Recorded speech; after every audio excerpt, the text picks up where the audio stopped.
Hello, everyone. Welcome back to the Erasmus Expeditions. This is session 9 of our Momentum campaign, Whispers and Fragments. This episode is going to be titled Candles in the Dark. Before we get started, I do want to warn everybody about language and mature topics.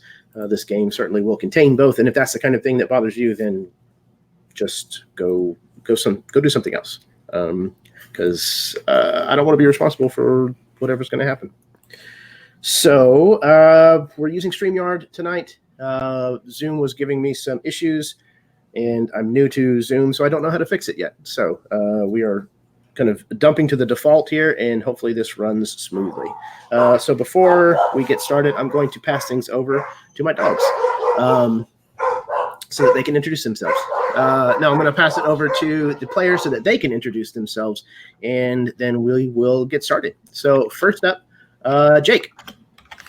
Hey, internets, it's Jake from Mini Terrain Domain. I can be found anywhere you search the words Mini Terrain Domain, and that's primarily on YouTube and Twitch, where I'm either doing crafting tutorials or more recently, I have a trilogy of tutorials on how to stream Dungeons and Dragons in the wake of Google Hangouts. And apparently I need to add a couple other elements to those tutorials. But also I stream many days a week on Twitch, most notably on Thursday nights, tomorrow night. Jeremy is a player in our ongoing Dawnbringers campaign. And returning for a second episode on Friday, Alan Holloway is our second guest DM running his own campaign over on the channel. So that's pretty awesome. So you can find myself and my gamers over on Mini Terrain Domain. And then I guess I will hand it over here to Lloyd. Hello, I'm Lloyd. I run the channel YarlDM, where sometimes I run games. Mostly Nico runs games that I play in over there, which is a blessing for everyone. So if you want to watch some games there, you can do that. And I'm really, really hyped to be back in this game. I missed it last month, and super hyped to be back. I play Ingvarad, who is a Bonekin cleric. And I'll point this way to Alan. Hi, everyone. Yeah, my name is Alan, and you can find me on YouTube at CFTRPG. You can find me on Facebook and Twitter at CFTRPG. And basically, as Jake said, Fridays over on Mini Terrain Domain on Twitch, I am running a Curse of Strahd campaign. Our session 2 is going live this Friday, 10 p.m. Eastern, 9 p.m. Central. Really looking forward to scaring the hell out of my players. I think I did a pretty good job on the first session there. You can check that out over at the Check for Traps CFTRPG YouTube channel. And with that, I'll pass it over on to Austin.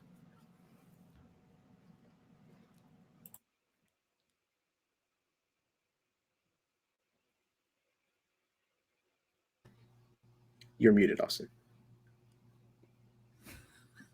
That would help. Okay. Press the button, but it's not the same as I'm used to. So I'm Austin. Not a whole lot to add. I don't have a channel or anything, and I don't run games online particularly that much. So, yay, I'm excited to play again. I'm really looking forward to this after 2 months. Me as well. Yeah, we should have been able to play it last month, except when I got home from work that day, for some reason, the power company shut off our power. They were moving exceptionally large pieces of equipment through our neighborhood, and I guess they had to disconnect power lines. I don't know. It happened 2 days in a row, and I ended up having to miss 1.5 games because of it, and I was not very pleased. But what are you going to do? So we are back. I am very excited. I've been sitting on this stuff for a month, so I'm really anxious to see what you guys are going to do with it. So if there's no questions, then we can go ahead and get started. Cool. Let's see if there's a better window arrangement. I don't know if that'll switch between us or not, but we'll go with that for now.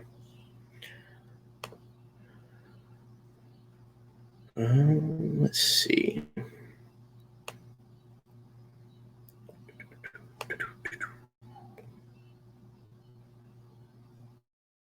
Okay.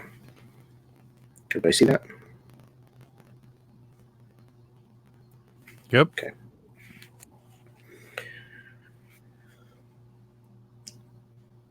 In a world that embraces the bleak darkness of uncertainty, empathy is among the first of casualties. Concerning oneself with the needs of others becomes a distant thought when the needs of the self go unfulfilled. But even in this dreary existence, when the black of night has taken a firm hold upon our world, there are those who put others before themselves. Their light of self-sacrifice holds the enveloping gloom at bay, candles in the dark.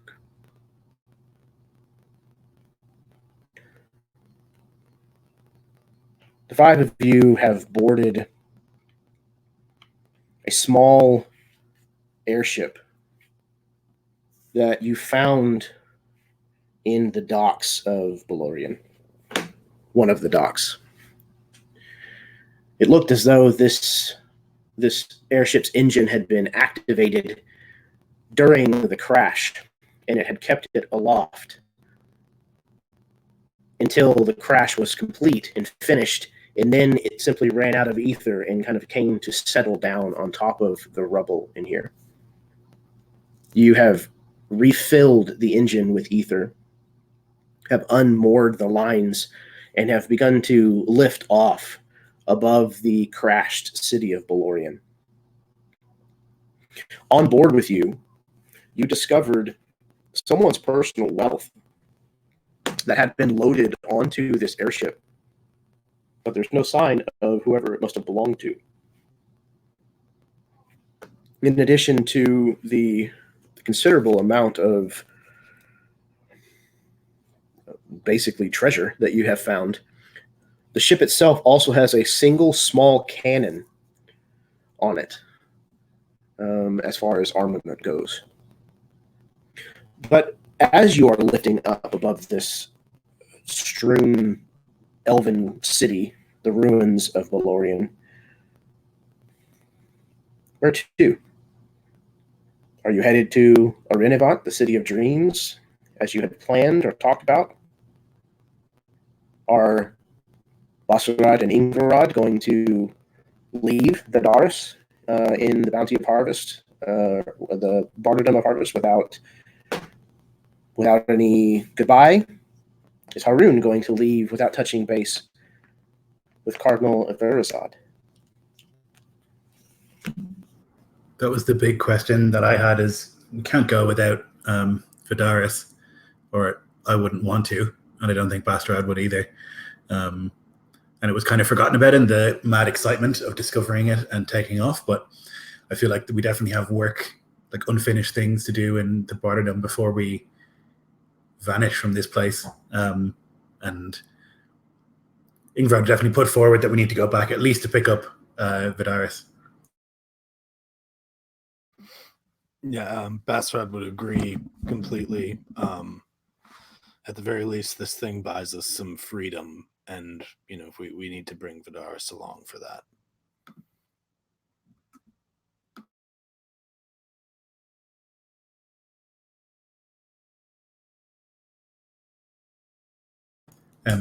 Ingvar has no idea how to fly this thing at all. It's all sort of, it's a different kind of magic that she has no idea about. And I think that's like a Dorian job, and so she would probably urge him quietly to just like begin turning in that direction if there's no like loud descent.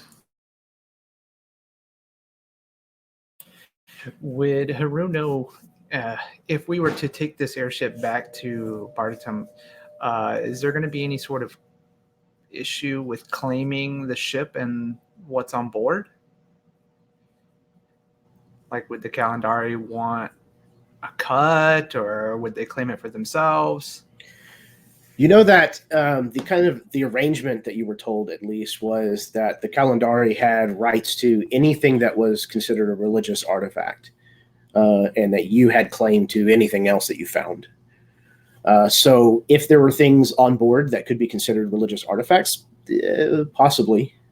But other than that, you know that the Cardinal would probably let it go. Then maybe it's worth sweeping the ship and looking for anything that could be considered like a relic that we can bring back and be like, here you go, we found this stuff.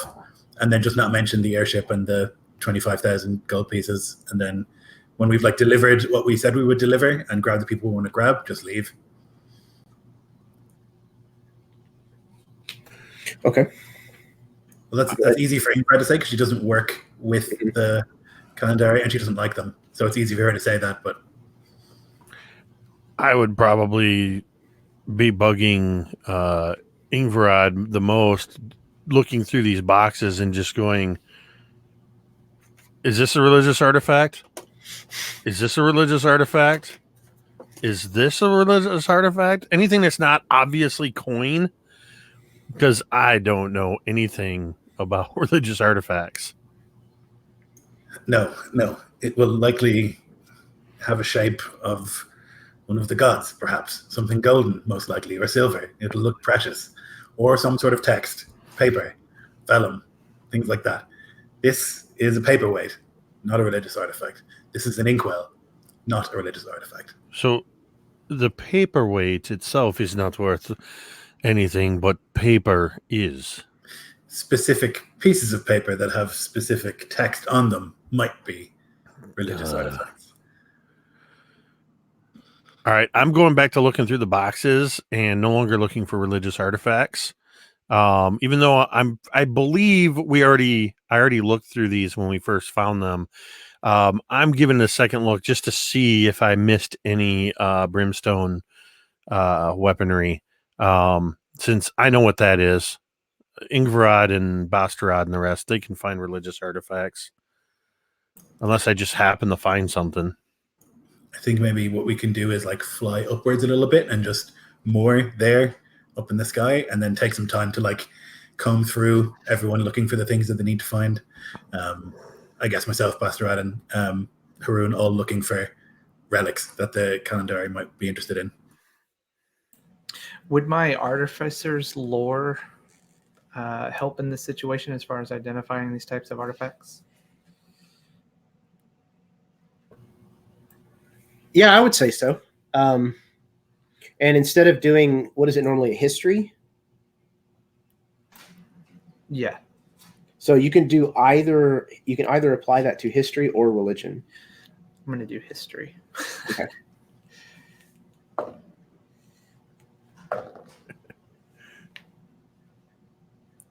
right. Should I roll? Sorry. Okay. So that's going to be a 15 on my end. Okay, and you can roll, yes, Lloyd, if you'd like. History, religion, Either way. investigation. Okay. It's going to be a 15 as well for me. Okay, awesome. Religion. Okay, so Ingvarad and Haroon, both of you find a small handful of things. And Ingvarad, you recognize some of them as actually being, in the shape of gods, the Colossiah, and are able to recognize them just by that alone. And Haroon, being Elven, you recognize them more based on the fact that they've been a part of Belorion's history for some time, for an age. And you guys reconcile that they're probably worth about 5,000 gold pieces altogether. These are not the kinds of relics that necessarily would have sat in a cathedral, such as the one at the feet of Belorion, but these are more like personal effects of some fairly high-ranking individuals. Is there any way that we could try and determine who, in terms of who they belong to, and if there's a way for us to give them back to those people specifically? or is it right to assume that they're probably not coming back because we're on their ship? But do you know what I mean? Like, could I find supporting documents that say like whatever, like a journal or like even some paper with like scraps of stuff here and there, so I could try and figure out who might have been on this ship before? Yeah, I think so. Like, you find a manifest, but it doesn't contain any of this stuff. It looks like this was packed very, very hastily. So the manifest, the most recent entry is 6 months ago or something. But it does have the information about who this ship belongs to. And it is an elf by the name of Akir, Akiir, Akir Vadonis.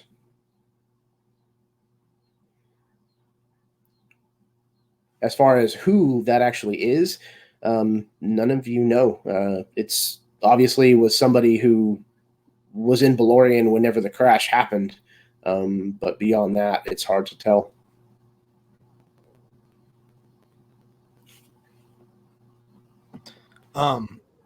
Bastard would like to look over the ship and see if there are any pieces of like Colossiah bone, anything made of Colossiah bone.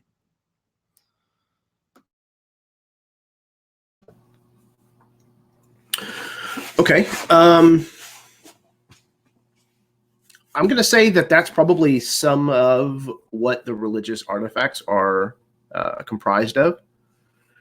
But aside from that, you don't see anything. Oh, you know what? Actually, I'll take that back. There is a knife used for eating. So it's just like a table knife, but the handle of it is made out of what you're fairly certain is Colossiah bone. And the design, the design of it looks kind of bonekin. Yeah, he'll pocket that. Okay.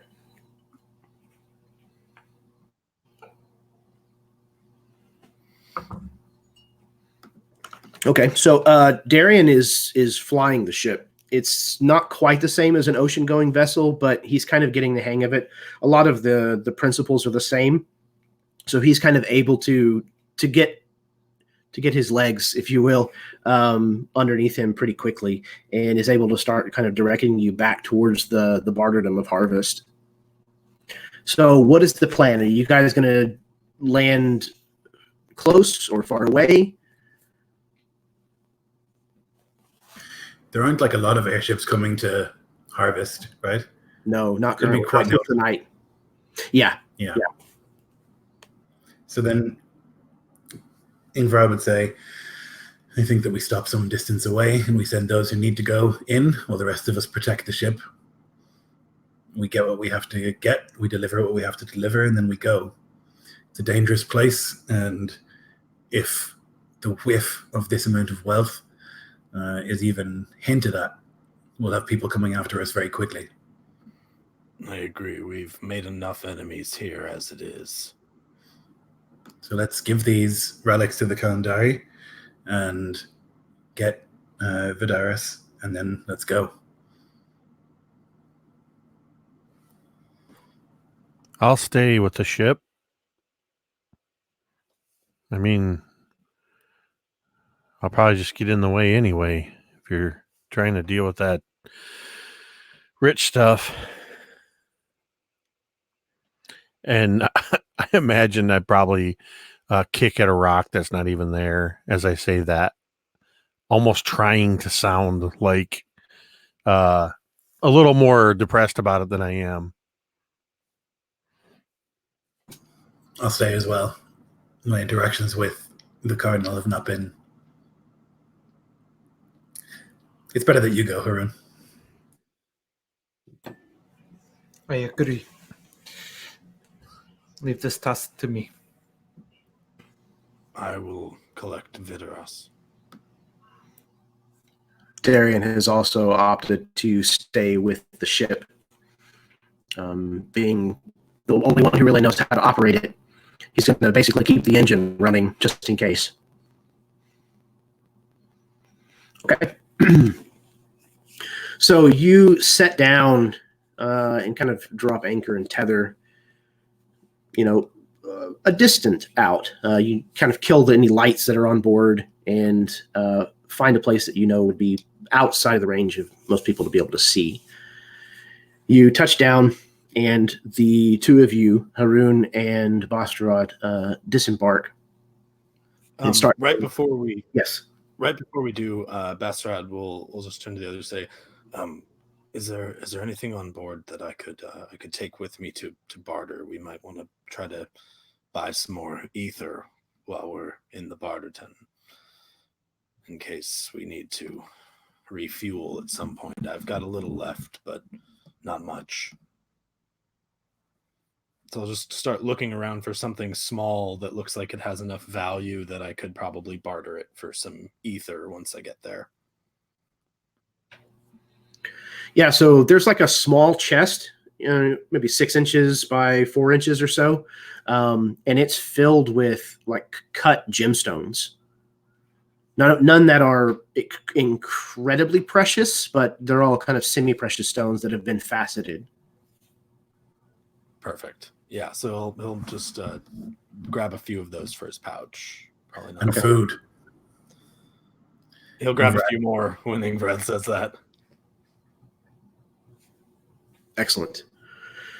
So you kind of laden your purse a bit with some of these faceted semi-precious stones, and the two of you disembark on foot.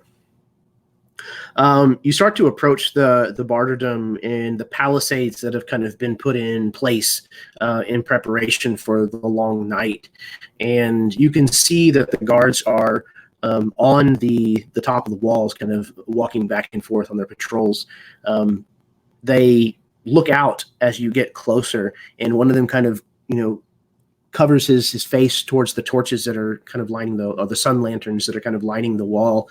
And he calls out, "Who goes there?"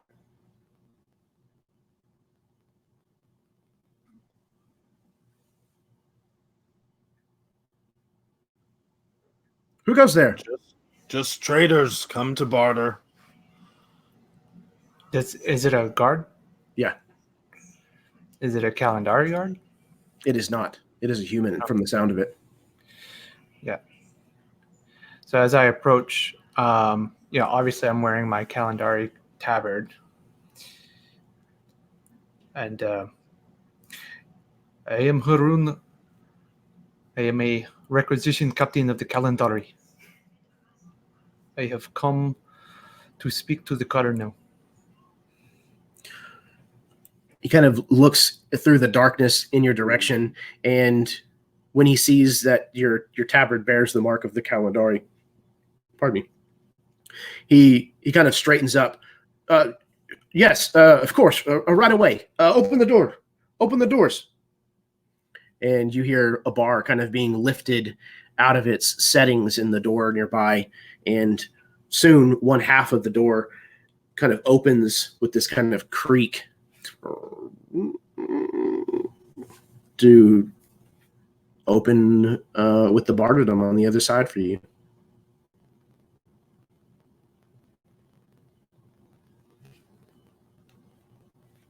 So as the two of you pass into the barterdom, the door is very quickly shut behind you, and the bar is lowered back into place. And the guards seem intent on leaving you be at that point. So you are free to roam about now. So where are you headed to first?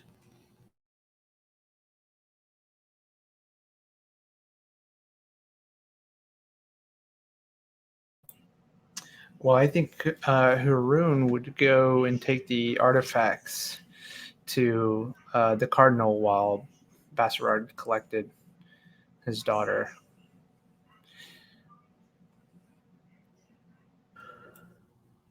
Okay, so the intention is to split up and then meet back here at the gate? Yeah, let's say wait at the gate. If I'm just wait for the other one. We'll both be back when neither of us should be in too much danger here.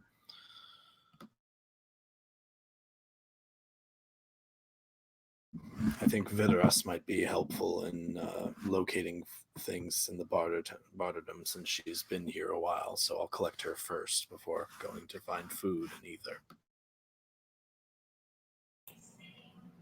Very well.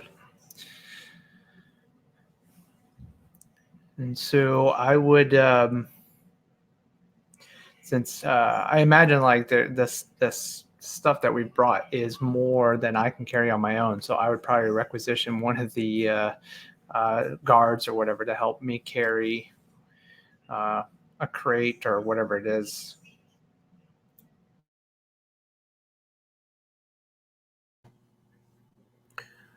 Absolutely. There's enough of them around, and all is quiet right now, so most of them don't have much to do. So whenever you make your request, they hop to. You can tell that the cardinal has certainly been applying her usual charm here. The Calendari have a strong foothold in this martyrdom, and it's without question.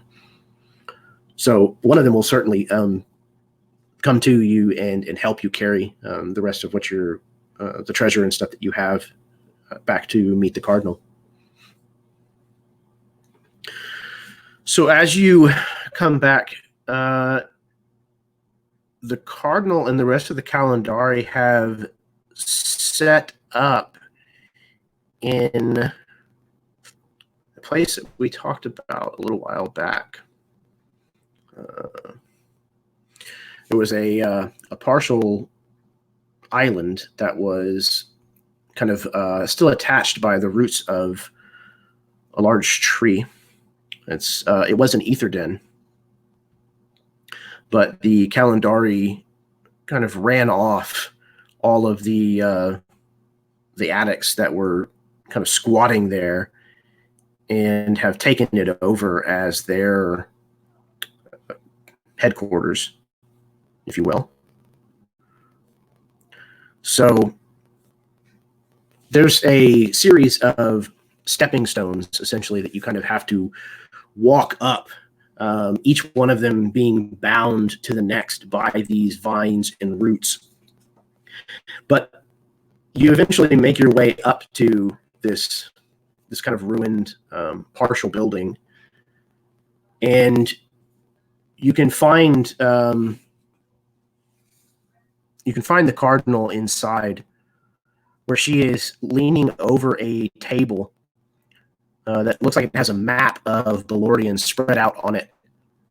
And there's little pieces scattered about that look like they represent findings. And they're kind of going over the mapping of the city, basically. And she is talking to several of the other Calendari who are higher ranking, kind of gathered around with her. No. We cannot go over here anymore. This whole area is collapsed. We will have to come in and shore it before we will have the capability of finding what is there.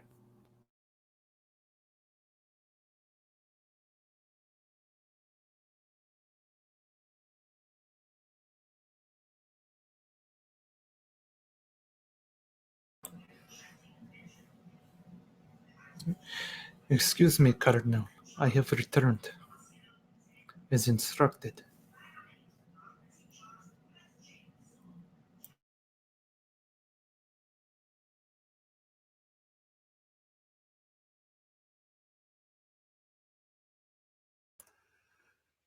I feel like we lost Jeremy. Wah, wah. Oh, is that what happened? I was like, it's really quiet for a second. Yeah. Yeah, he's frozen. I don't know how StreamYard works. Hopefully it's just an interruption that kicks back in. Yeah, he just said Chrome froze on him. We got to get a pool together to get Jeremy a powerful laptop. Yeah. All right. Gonna start a GoFundMe. Yeah.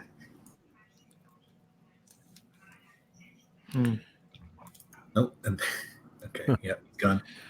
Well, he should be able to follow his own link and get back in here, I would imagine. Yeah.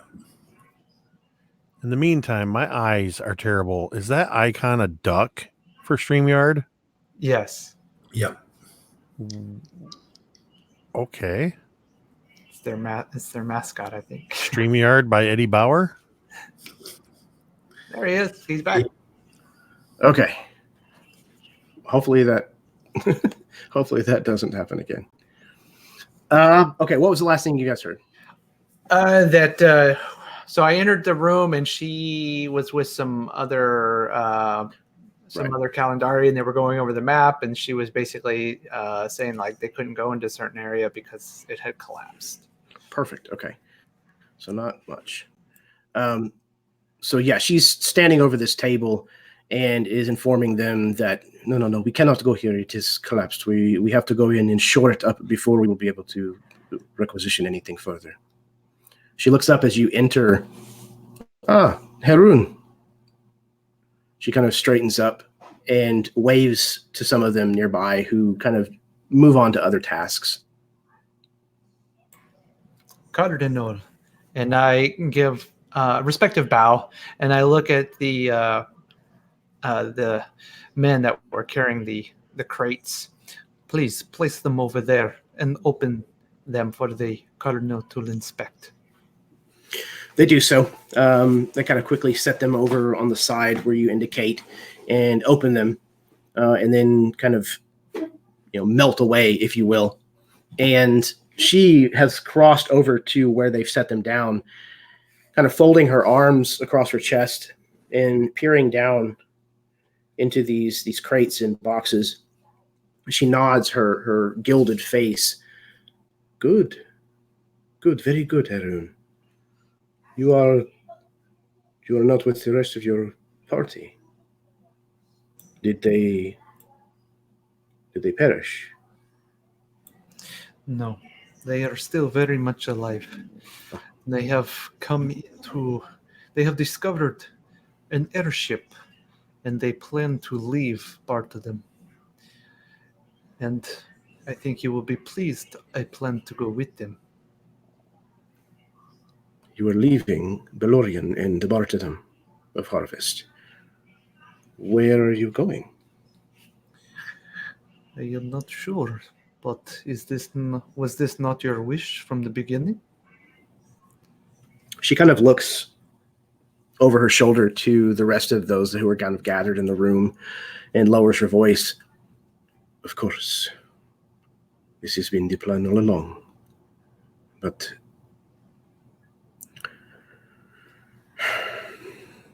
you should be careful, Harun. You carry our name with you even if you no longer are a part of our organization. I am very much still a part of the Calendari. Why you cannot grasp this concept, I do not understand. I simply do not agree with your methodology. I am your cardinal. It is not your job to agree with me. But we have been over this ground already. You must do your own thing, Harun. I will see that you are not forgotten. You will always have a place here. And he would close his eyes and he would give a respectful bow. I hope that we will cross paths once again, Cardinal, in better terms.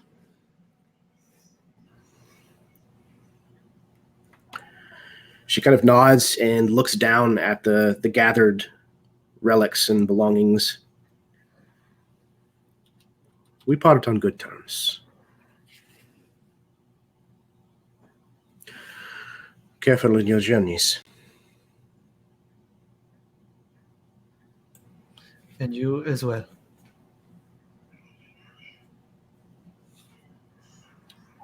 Okay. I would say with that, he would bow, and then, of course, as a sign of respect, bow. He would step back several steps before turning and walking out.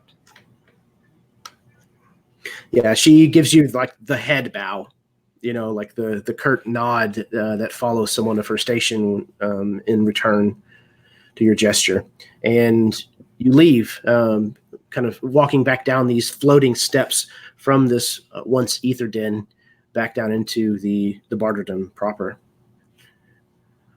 Now, Basarad, you wander around the barterdom for a little bit, enough to start to maybe worry. Excuse me. Before you find Vidaris,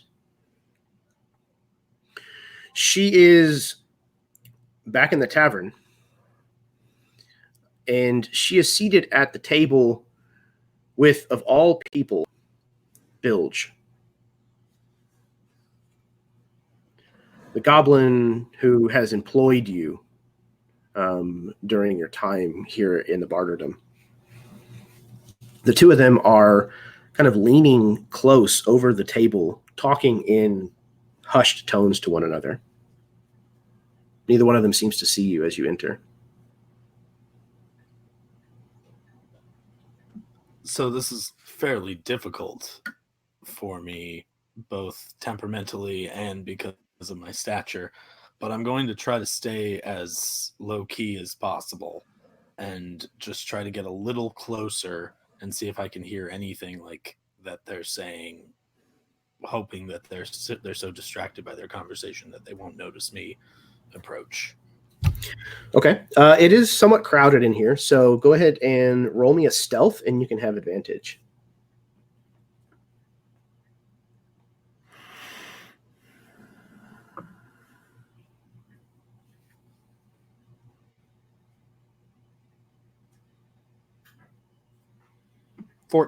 Sorry. Okay. So, yeah, you managed to get fairly close.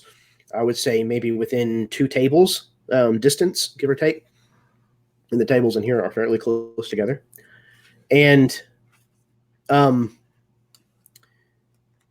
they're whispering to one another, and Bilge has this kind of inquisitive stare on his face in her direction. And she is saying, I don't know where they've gone. I don't know when they're going to be back. But surely, if they find anything important, they're going to let you know about it. I'm certain. And he says, they had better. If not, maybe you will have to start working for me.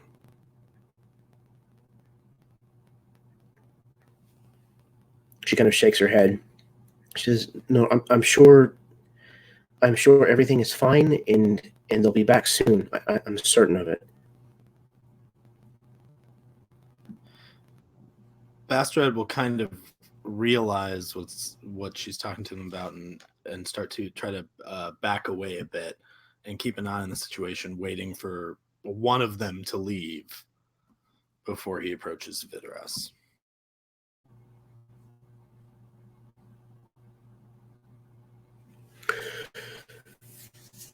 So the conversation continues like this for about another minute, give or take, before Bilge finally seems satisfied, if he's ever satisfied. And he pushes his chair back from the table and gets up and kind of gives her one last look of seriousness before he turns and leaves the tent.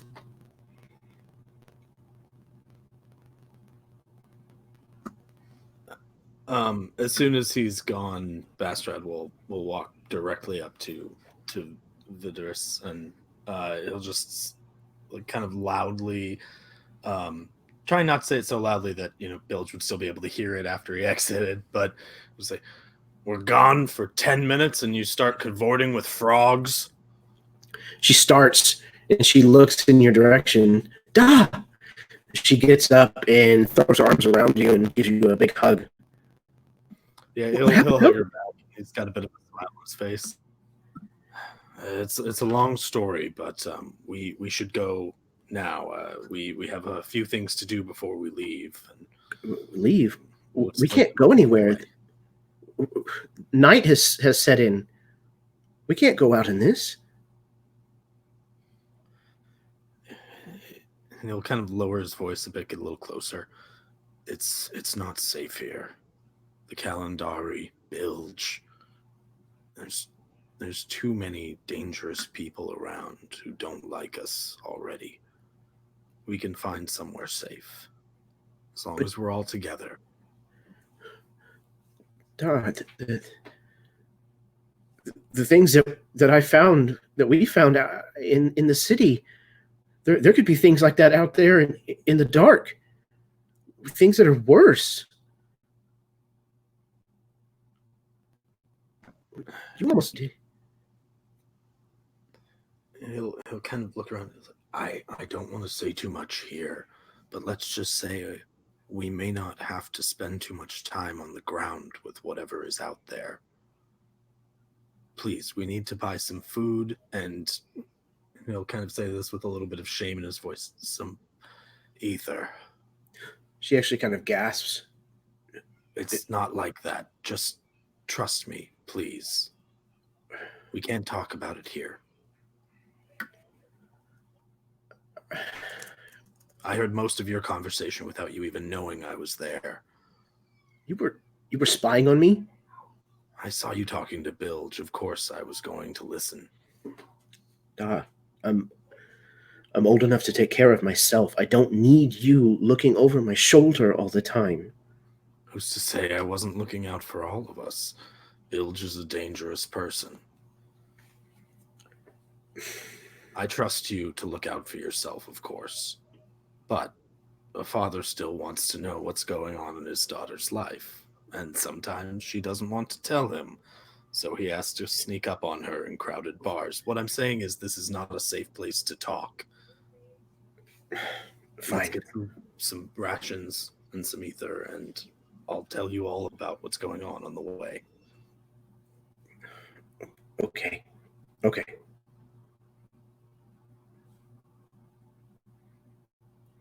So the two probably actually get the rations and things that you need from the purveyor who runs the tavern.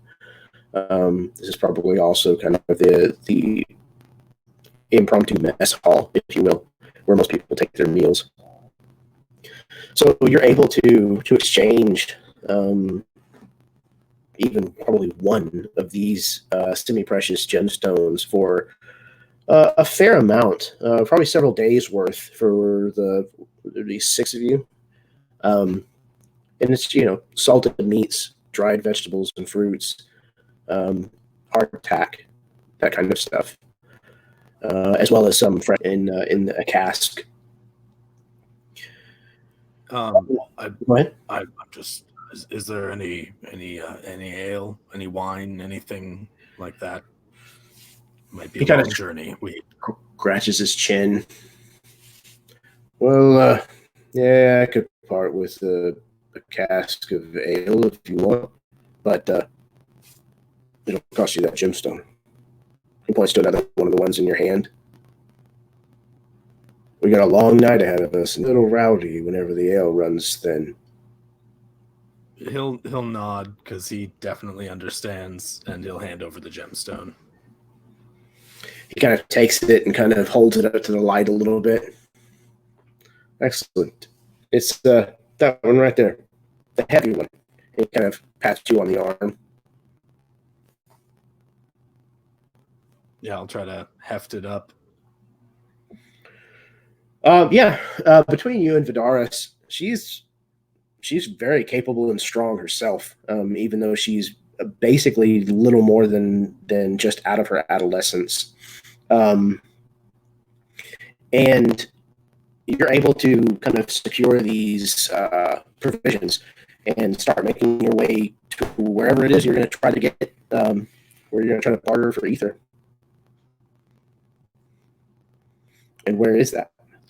Bastrad is going to, as they're walking with this this new provisions that they've gotten, say, you've spent more time here than I have, and I think you have more of a personable nature.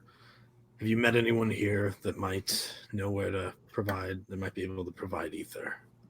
I know it's a strong request, but She like blushes at this and kind of like has a difficult time even meeting your eyes. No, I don't mess with that anymore. It was a long time ago that I did it, and it Auntie Ingvarad wasn't very happy with me, and I'm not going to do it again. So no, I don't. No.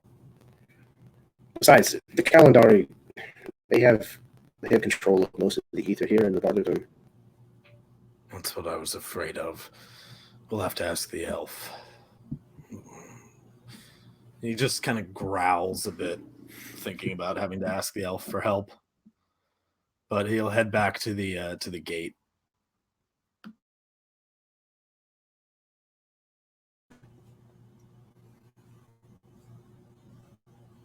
Yeah, Haroon's business didn't take very long at all. So I would say, Haroon, you're probably waiting at the gate whenever you see Bastrad and Vidaris approaching. Yeah, I see them with the provisions and everything. So, have you gathered everything that you need for the journey? Almost. We think we may need your assistance in finding more ether. It's not so easy to come by in the Barterdom unless you have a certain, and he'll kind of look you up and down, outfit.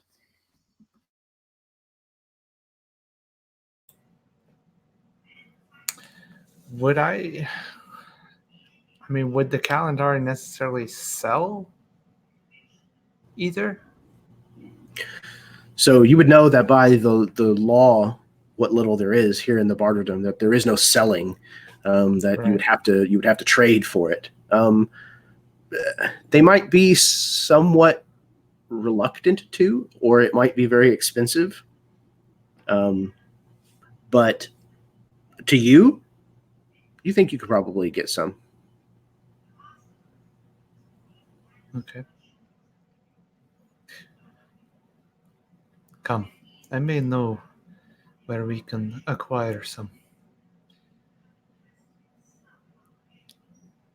He'll kind of look hesitantly at Vidaris and say, I think it may be best if you went alone. Elves and I don't tend to get along so well, especially Calendari elves. No offense, you seem a nice enough type. Very well. I shall return. And I'll give him some of the gems.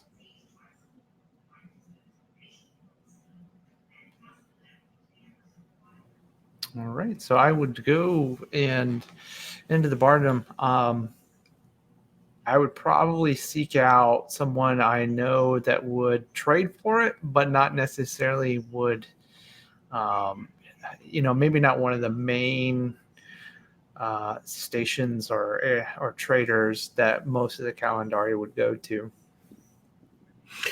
Okay, so yeah, you find like another requisition captain, of the Calendari who's still kind of divvying up some of these the shipments that are kind of being collected, the ether that's kind of being locked down, quote unquote, and it's somebody that you've kind of worked with a little bit in the past, but not somebody that you know overly well.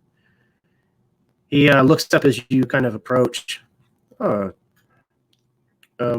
Captain Haroon, is it not? It is. Good evening to you.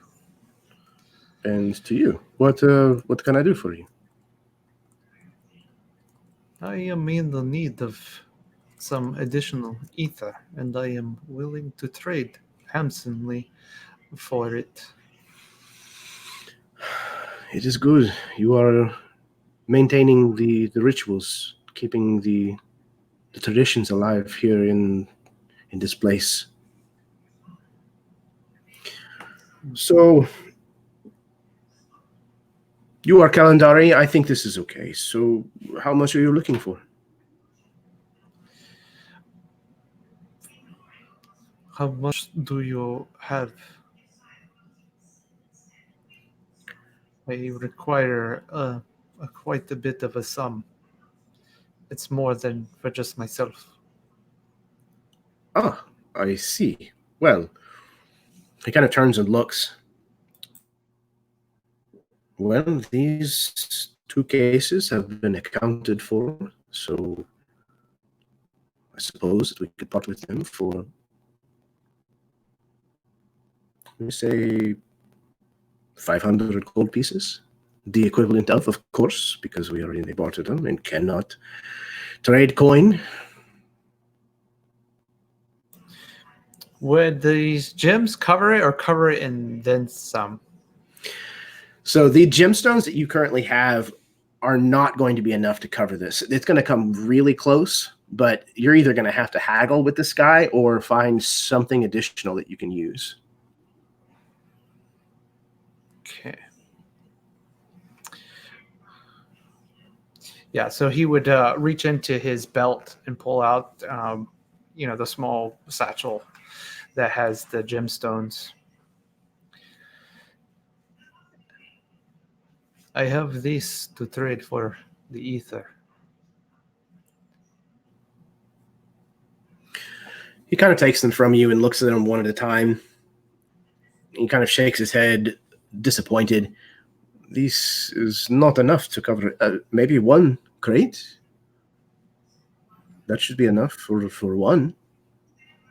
I cannot give you both for this.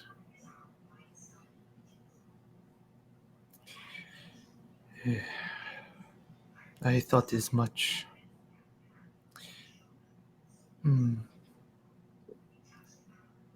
Is there something else that would interest you?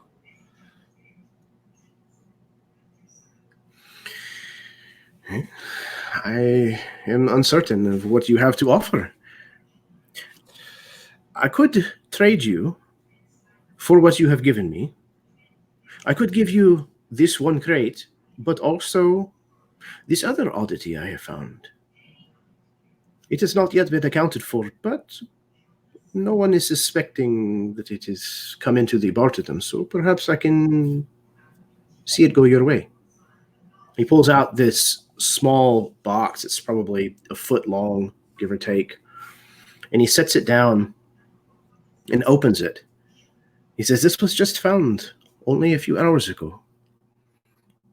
And inside the box, there is a weapon, a dwarven hellhound. The metal of it is etched with the face of a demon, with its curved horns, almost like a bonekin, kind of rolling backwards from its open mouth. And the craftsmanship alone on this thing is beautiful. It's very obviously dwarven made. And he kind of opens this box to show it to you, and then turns and raises his eyebrow. Well,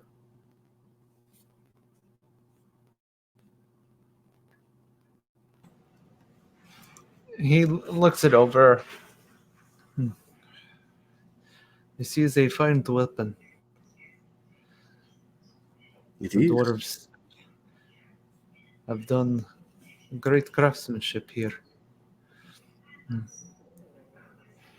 Although I feel that the second crate would be of more value to me. I can understand the trade, and I have nothing else to barter with. So I will accept your offer. Very well. He kind of closes his hand around the gemstones and pockets them, and then indicates the crate, the 1 crate, and places this box as he closes it, shuts the latch, puts this on top of the crate that he indicated, Kind of taps them both. It is an agreement.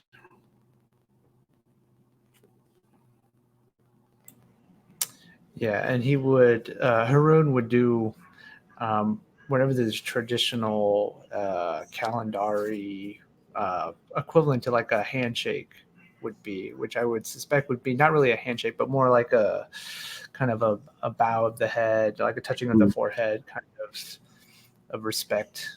Yeah, absolutely. Yeah, the kind of, sternum, face and forehead, kind of type departure. And you're able to make your way back to the gate and meet back up with Bastarad and Vidaris. I was able to attain a crate's worth of ether. I pray to the Colossiah that it is enough for our journey. Bastard will give him kind of a light slap on the back and say, it's a lot more than we had. It'll get us a hell of a lot further than we would have gotten before. So, well done. Let's get back to the ship. Bastrad, you also recognize the box that's sitting on top of this crate.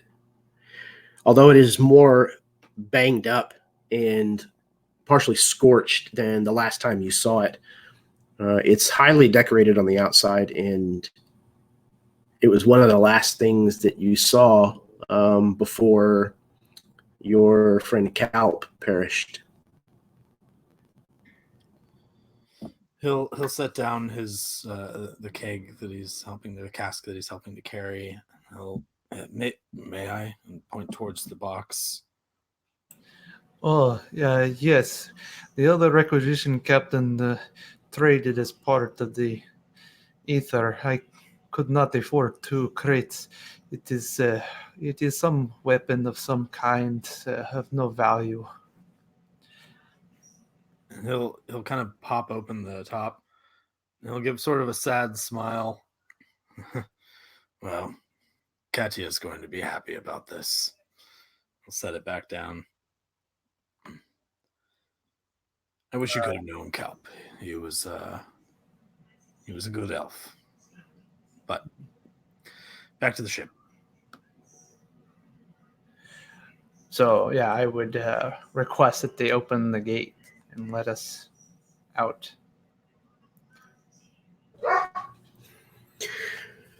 They do so, seeing that you are laden with all of these packages and things.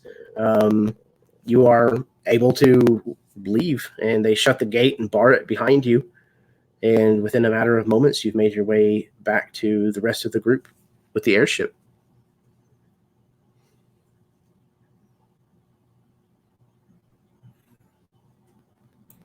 Airship. How does that exchange go down? So while boarding and securing our food stocks and the crate of ether, I move over to Katya with this ornate box. You have helped me return relics of my people. I will do the same. May it serve you as well as it has served many generations of your people in the past.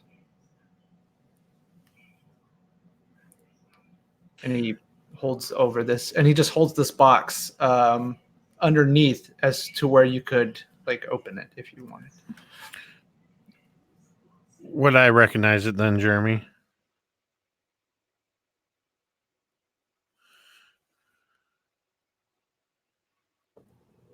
Yes, absolutely. I think I would reach for it, and then I would almost flinch away from it for a moment as the memory association of the airship crash, the sound of my arm breaking as I was grabbing at Ingvarad to keep her from going completely overboard, and seeing the broken body of Kelp. All of that in an instant. And then in a more restrained fashion, would reach for the box and slowly open it up, almost hesitant to touch the weapon, as much as I've wanted to see one, to hold one, almost reluctant to touch it, like afraid that if I touch it, it's going to dissipate.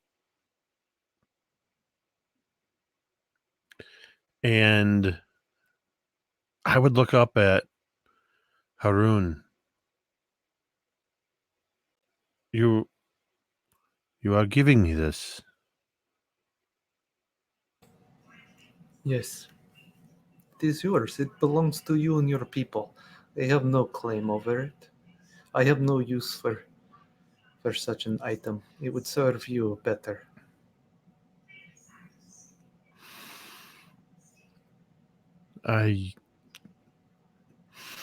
The next words that Katya says, you can tell they're almost like a foreign language to her, as she looks up at you and just says,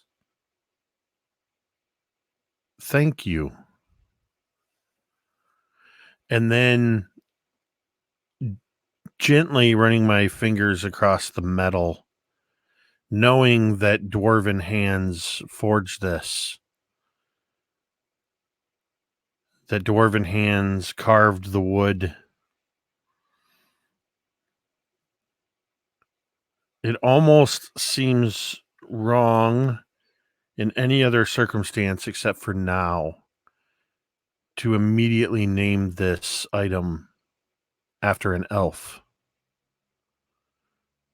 But I say aloud, looking at it, and actually turning to look at Bastarad and Ingvarad, and if we're around Dorian as well. This is Kelp's Requiem. And I just place my hand and allow just a little bit of, almost involuntarily, a little bit of the shadow energy to just sort of seep across it.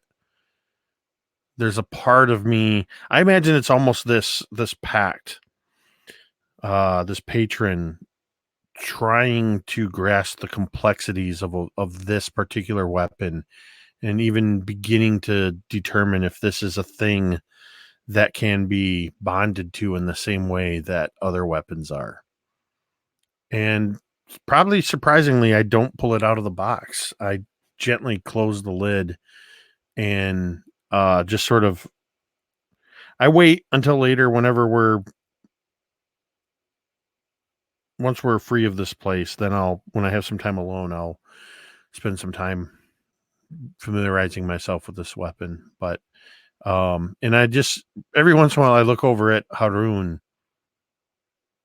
just almost with a like, really kind of look, and then just grip the box a little bit tighter.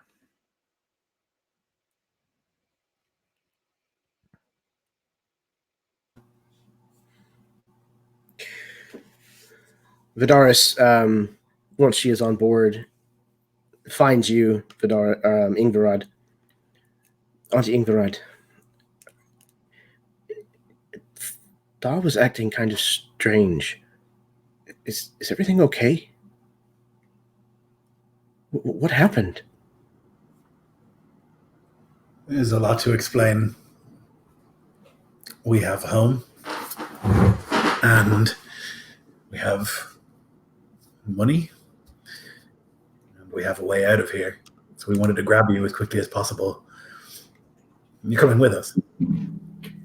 But even with an airship, the things that are out there, are we sure? No. She sort of smiles. No, we're not sure. We don't really know how to fly it or where we're going. But it does seem a better option than remaining here forever.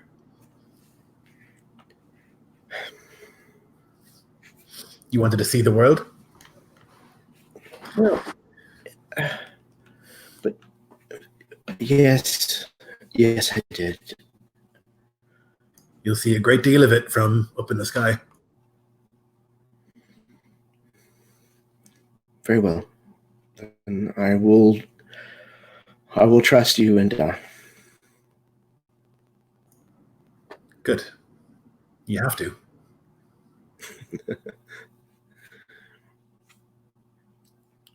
okay. So with everything and everyone onward, you untether and lift off into the ink black sky and begin to sail away from the martyrdom of harvest in the crashed elven city of Belorion, whose ether fires you can still see scattered almost as far as you can see, and they get smaller and smaller as you gain altitude and begin to fly in the direction of Arinivat, if I'm not mistaken. I think that's what you guys had studied some of the charts that were left on board this ship and had determined that that's where you wanted to go next, unless there's a different plan. Yeah, I think we had discovered that like Irinavat floats in like an orbit, and that we were going to head for that sort of orbit and hopefully find Irinavat there somewhere. Yeah, absolutely. Yeah, a lot of this Ascended Isles kind of follow a pattern throughout the seasons.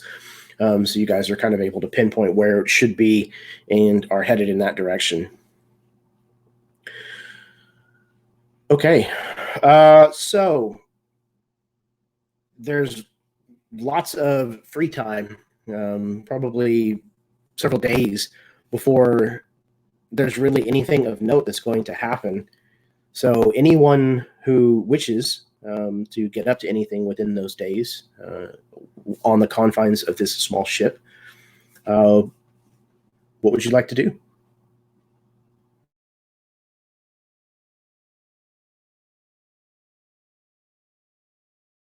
Ingvarad would find Katya at some stage. I would most likely be once again, though never having used it yet, once again, cleaning and maintaining this Kelp's Requiem. And I would probably, if I would be able to find the supplies on board this airship, Jeremy, I would probably try to fashion a holster from leather. I don't know. I have smith's tools and tinker tools. I don't have leather workers tools. But even if it's crude, I would try to fashion something besides this box. The box isn't practical for once we leave the airship. So that's what I would be doing, either working on that or cleaning the weapon. Absolutely.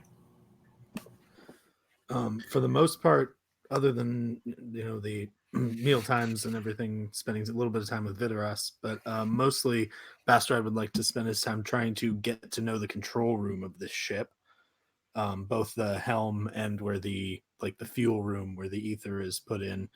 Try to figure out as much as he can of how it works.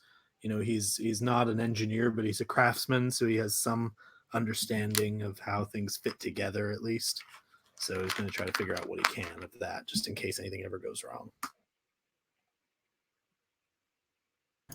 Katya, this weapon,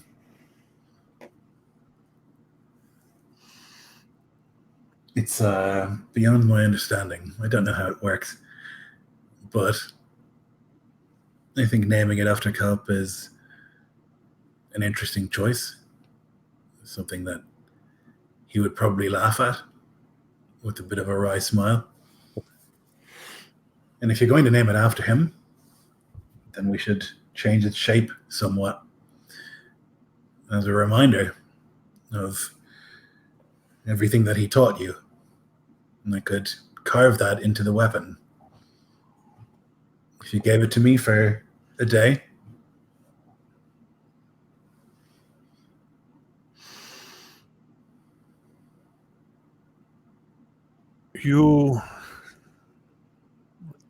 I scrunch my face up,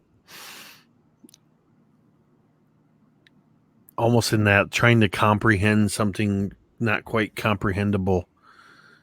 You want to take a uniquely dwarven relic creation and you want to undo this workmanship into something else? that's not what I said. You've already named it after an elf. And so how exactly dwarven it is really anyone's guess. Based on your own perceptions, it's as dwarven as you make it. I guess it's not that it's dwarven and I'm worried that you are going to make it less dwarven. It's that I'm sorry if this sounds disrespectful or anything, but what in the hells do you know about reshaping metal in this kind?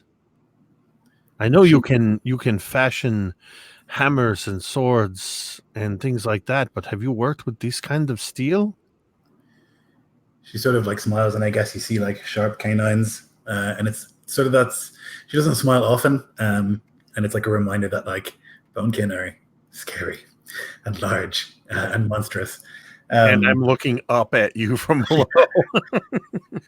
She says, "Metal is metal, regardless in what shape it's been hammered or what device it's holding.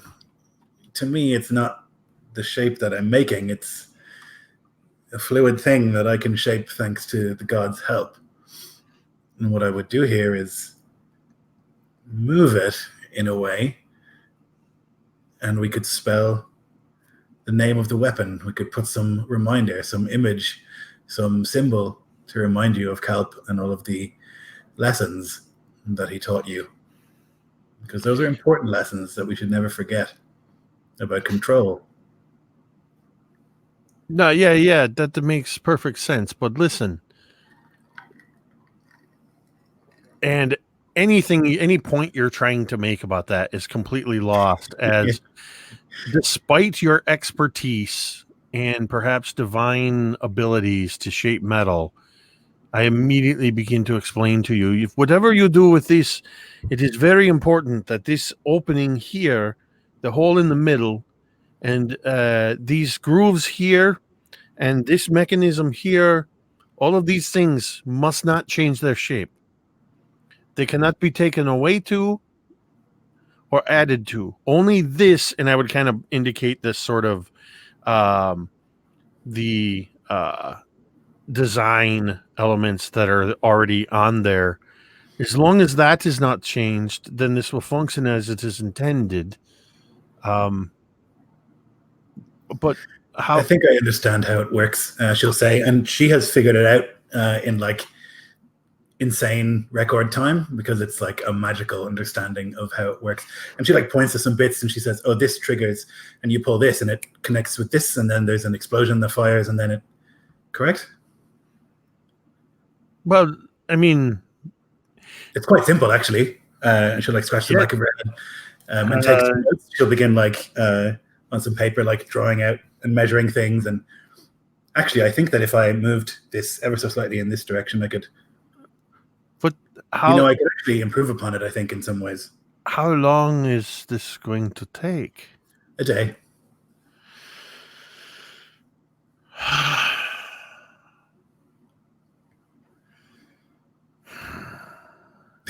Fine. I mean, and I kind of look around at the fact that we're high up in the air, surrounded by darkness, and it's not like you or I are going anywhere. Fine. And again, I scrunch up my face. I trust you. I can show you how I do it if you want to learn. But I can already shape metal. Can you, though? And I hold out my hand and form a dagger in my hand, coalescing from shadow. And then almost immediately realizing what I've done, just sort of... That's not shaping metal. That's shaping shadow. It's ephemeral. It's not permanent. This is different. This is real. It exists here. The wounds are permanent enough. Mm-hmm. It's very impressive. And again, that sigh of resignation, realizing I have nowhere to go, and you just took the one thing that was occupying me. I might as well.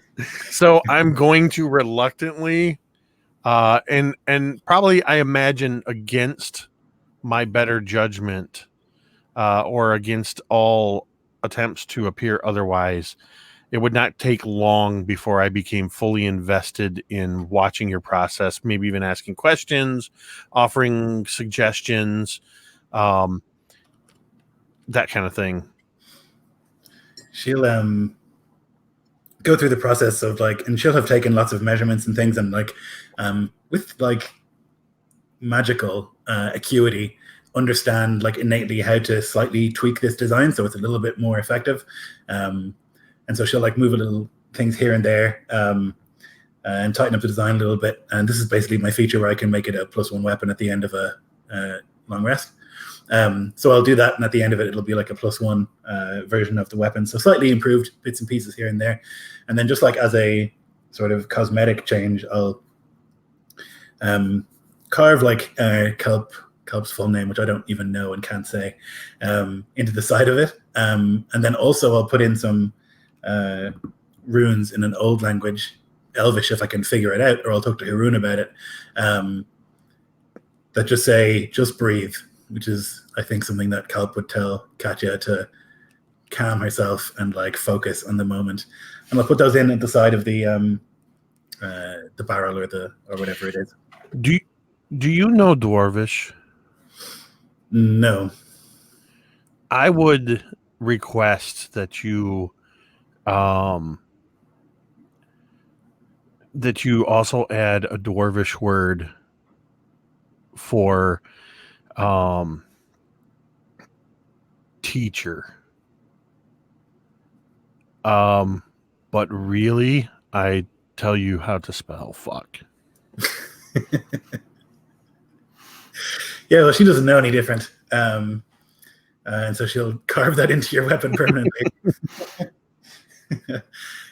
Yeah, and at the end of it, and she'll the whole time through it be reminding you and talking about the things that Kelp had taught you about, taking a second and counting to 10 and breathing and little things like that to control the power that courses through you, as opposed to just unleashing it.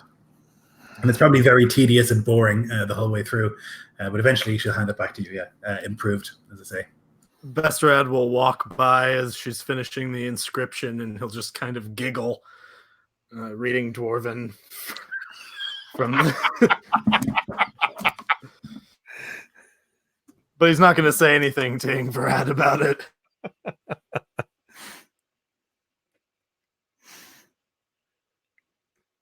All right. And I think, again, for the second time, when it's all said and done, Ingvarad, although you've probably heard it, but more as a because of being admonished to do so in the past, but this time a willingly given and genuine thank you.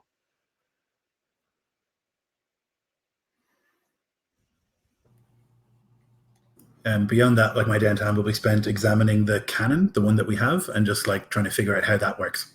That'll be my downtime.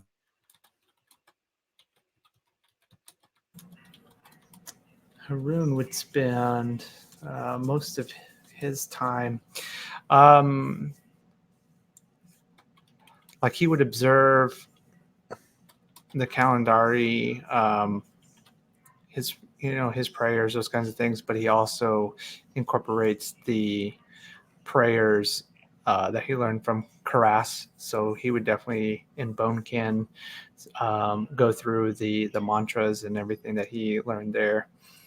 Outside of that, he would go into the captain's quarters and just any sort of literature that's in Elven. He would go and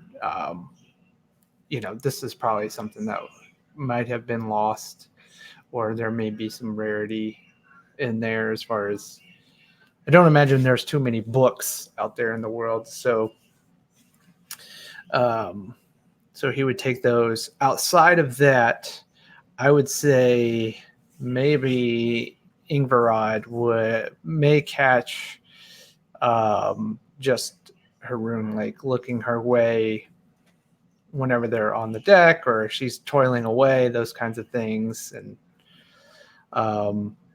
but he doesn't approach her about it or anything.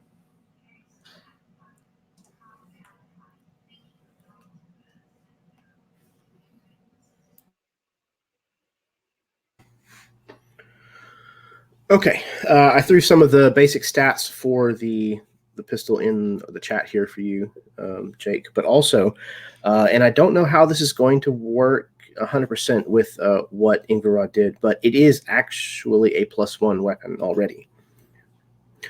So what we'll say, is that a temporary bonus? So it's basically whenever I complete a long rest, I can take a non-magical object, like armor or a martial weapon, and make a +1. So I didn't know that it was magical already. Absolutely. So we'll say that the physical changes that you made to it stick. So it looks different as to the designs that you were implementing. But when you finish, you realize that the improvements that you made weren't as drastic as you had first thought that they might be. And it seems to be largely mechanically still the same. Okay, I won't tell Katya that. So while we were doing this, I was just researching this to double check. Mechanically, it sounds like the ruling is that Warlock's pact to the weapon or pact to the blade would allow me to bond to this magical weapon.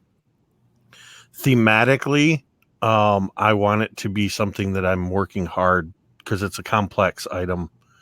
So beyond this, I'm going to be trying to stay away from Ingvarad's eyes in particular, as I'm basically holding this weapon and coalescing the shadow around it and trying to bond the two until I can summon it from anywhere as shadow, as a bonded magical pact weapon. Excellent. Okay. So as a part of you kind of bonding this weapon to you, you learn that though you have renamed this weapon, it did have a name prior to becoming in your possession, which was just simply Tinderbox. This Hellhound is a +1 bonus to attack and damage rolls. However, against fiends, this bonus increases to a +2 bonus to attack and damage instead. In addition, any damage that's dealt to a fiend by this weapon also counts as radiant in addition to its normal types. That's just against fiends? Just against fiends.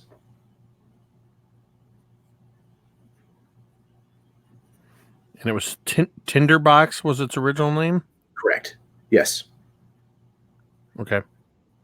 Awesome. I love it. Okay. So, Haroon, you've kind of gone through the papers that you can find in the captain's quarters. There's not very many. Again, the ship looked like it was very hastily packed. And what's in here is really just kind of, like I said before, old manifests, charts, for navigational purposes, things of that nature. You find, we'll say, like an old journal that was complete and had been, wound or whatever, closed and kind of stored away. It hasn't been written in your elves. So let's say it hasn't been written in like 60 years. So it's very old at this point. And it's just kind of filled with some of the accounts of what this Akir, I think is the name, what this Akir person kind of got up to in their travels.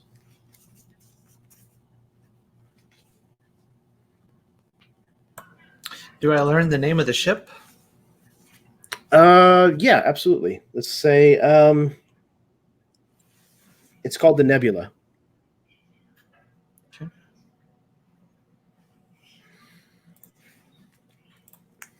Okay.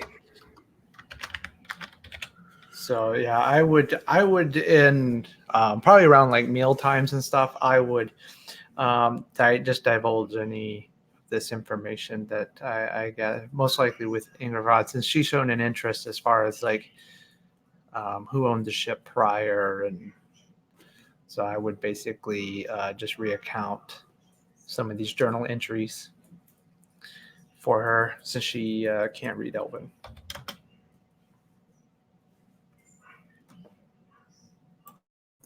Yeah, I guess Ingrid would just be keen to figure out like who owned this thing, and if they still own this thing, or if they're dead, and who inherits it, and is this theft, or is it sort of more like looting, or like where they stand sort of both morally and legally with all of this money and this ship.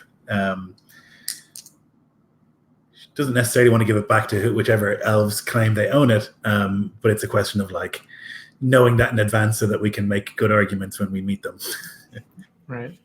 So by rights of the Calendari, since this was found, I mean, do we own it by all rights? Because I mean, sure, somebody could come on and say they worked on the ship or they were part of the crew on the ship, but so it's kind of a gray area, both morally and legally speaking, because obviously whoever owned this stuff still owns it, technically speaking. But your guess is that they probably died in the crash of the city. With the state that you guys found this in, kind of halfway packed, and knowing what you know about what happened to the city of Belorion, your guess is that whoever was intending on escaping in this vessel simply didn't make it back in time.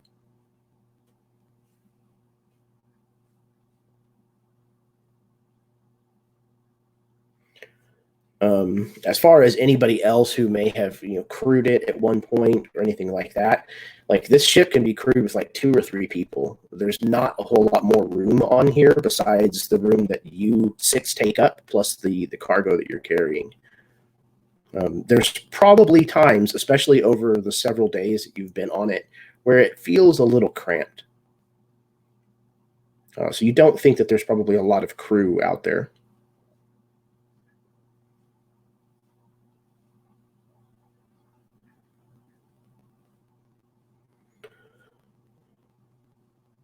Okay, Bastrad, was there something that I did not touch on that you were getting up to in the interim? Just familiarizing myself with the control room and That's right. Entry port. I think with the help of Darian, kind of showing you more about the rigging, how the helm and the rudder work, that kind of thing. And then the little bit that Haroon kind of knows about ether engines and elven technologies, you can kind of get a baseline working knowledge of how to not screw the ship up when you're messing with any of it. Whether or not complicated with it, you don't. I would say you're probably not confident in that, but you think you know at least enough to tinker with it.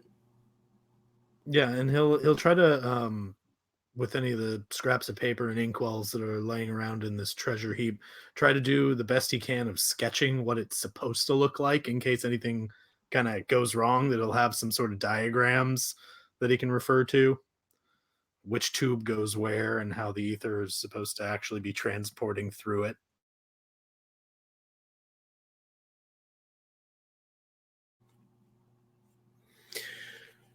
So you guys sail on for the better part of 3, going on 4 days. Your guess would be, again, difficult to tell without the passage of the sun, but it goes on for some time. And eventually, one of you spots something on the horizon or in the distance, kind of coming closer out of the darkness. The clouds part long enough that you're able to see by the light of the sun or the stars and the moon what looks like an outcropping of rock that is rather vertical looking, and it has a Colossiah in the side of it. Anybody who wishes can go ahead and roll a religion check if they'd like.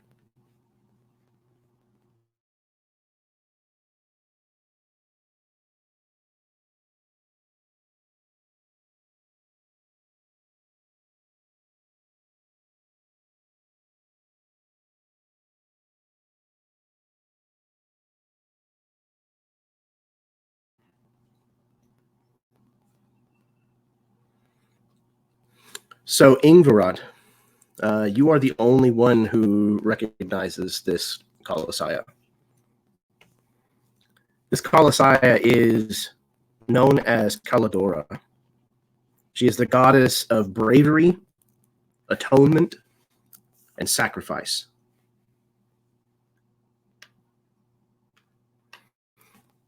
As you spot this over the edge of the ship off in the distance, this is where we're going to go ahead and take our break for the evening. So, 5-10 minutes, go to the restroom, fill your drinks, smoke them if you got them, kiss your spouse, etc., etc. And we will be right back. Thank you very much for anyone who is tuning in. Stick around.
All right.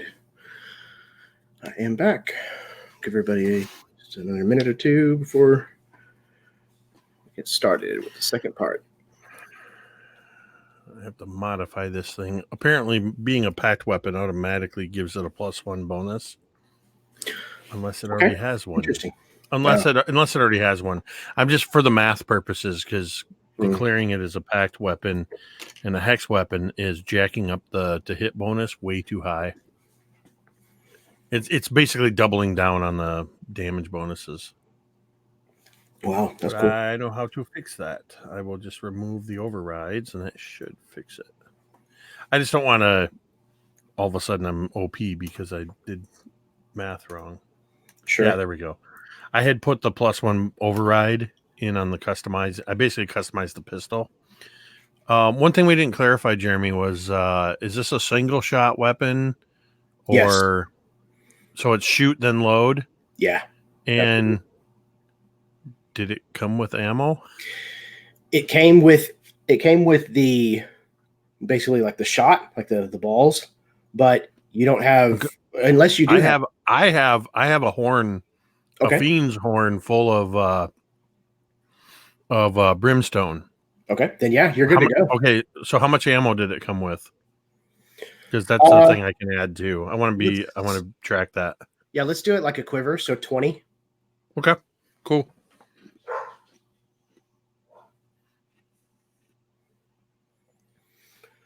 Okay.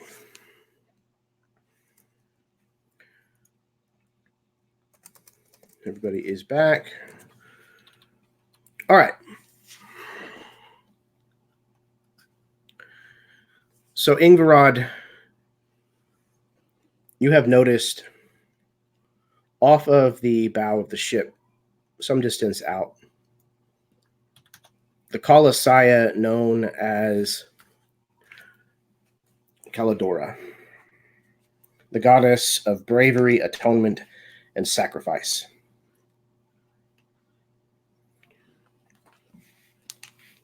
Yeah, she'd like look out over the edge and sort of marvel at it, probably thinking she would never see this.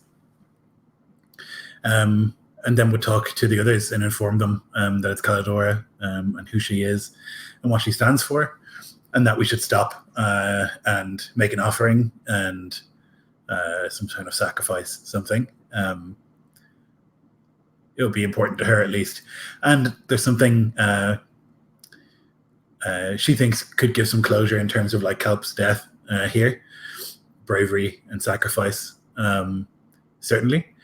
And there's other things in terms of atonement that we could look at as well, some of us in the party, I think. And so it does seem like the kind of place that we could go and gain something, even if like the others aren't so keen on that. It's she would put it forward anyway to the crew.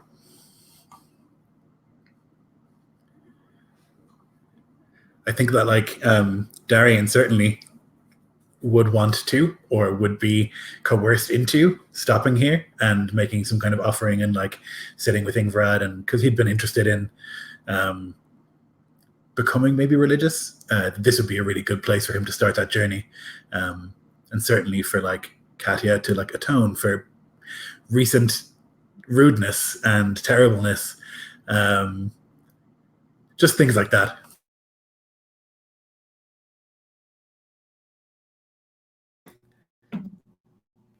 If you must stop to make some sort of offering, I won't stop you. It's not that we must, Pastorad, it's that we should. He just kind of shakes his head and grumbles, but do what you need to do. Do what you think is necessary. It's not just what I think is necessary. I think that you could... I think there are things that you could pray for here. You sacrificed much. You've done a lot of things that perhaps you're not so proud of now. This is a place where you can face those things.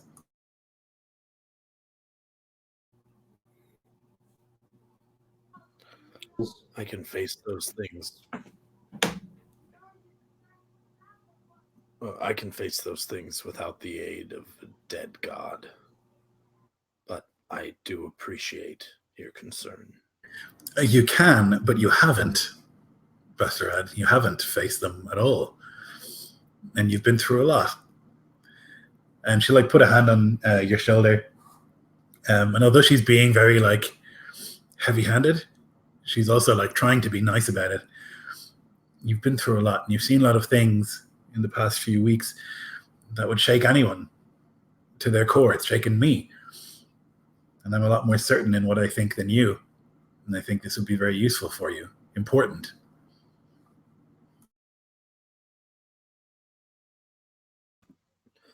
He'll grow quiet at this and just kind of he'll nod his head, not really sure if he agrees, but deciding that she does have a point when she says that she's a lot more certain about what she believes.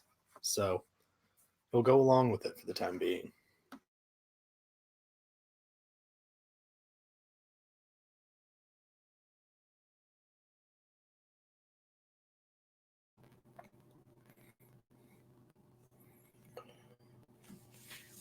Does anyone else have any preparations or things that they'd like to say before Darian lowers the ship to where you can disembark here?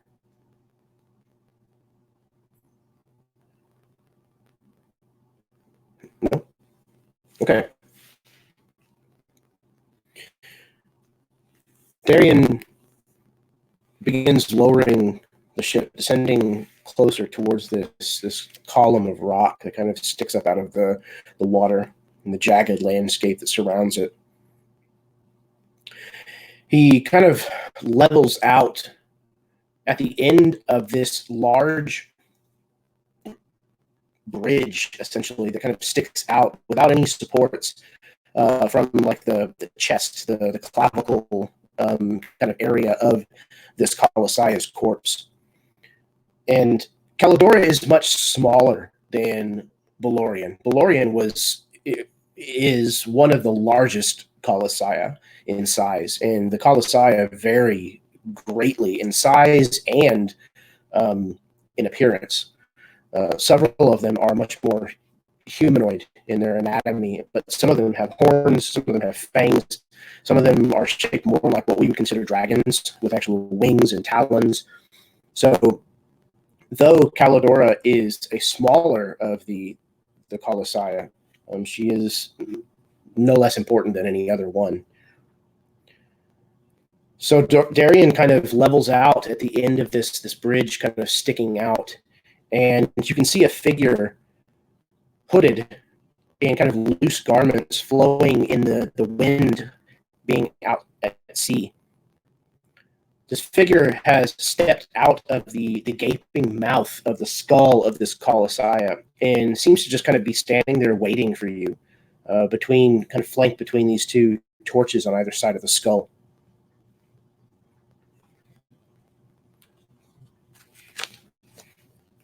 What would you like to do?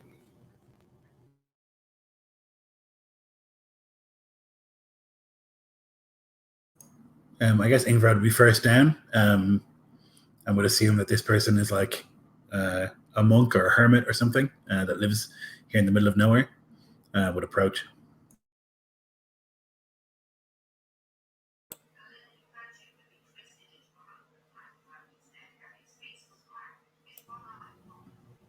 Yeah, Bastrad will follow at her shoulder, but a step behind.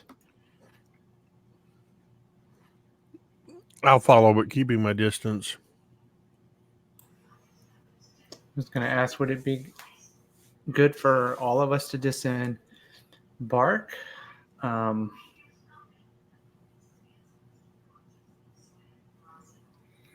Well, since Jeff is not with us tonight, we're going to just go ahead and say that Darian is staying with the ship, that he opted to do that.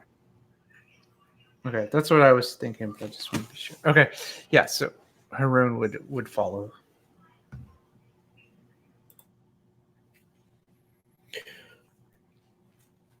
So, is Vidaris coming with you? What do you guys, Bastrad, Ingbrad, what do you guys think? Ingvarad would want her to. Yeah, even though Basrad isn't much a fan of the religious thing, he knows that it's important to Viderys. At least it was at one point. So anything that Absolutely. might help to calm her in this time. Okay. Yeah. So yeah, she excitedly kind of exits the ship with you. So the five of you, minus Darian, kind of walk along this narrow, somewhat crumbling, no handrails bridge of considerable length towards this individual who just stands and waits for you to approach. And as you get closer, Ingvarad, being out front, you can see under the hood that this is a female elf. As you get closer,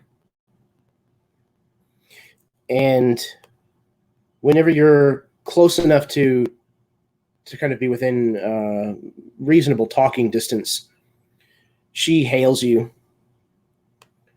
She says, "You travel in the long night.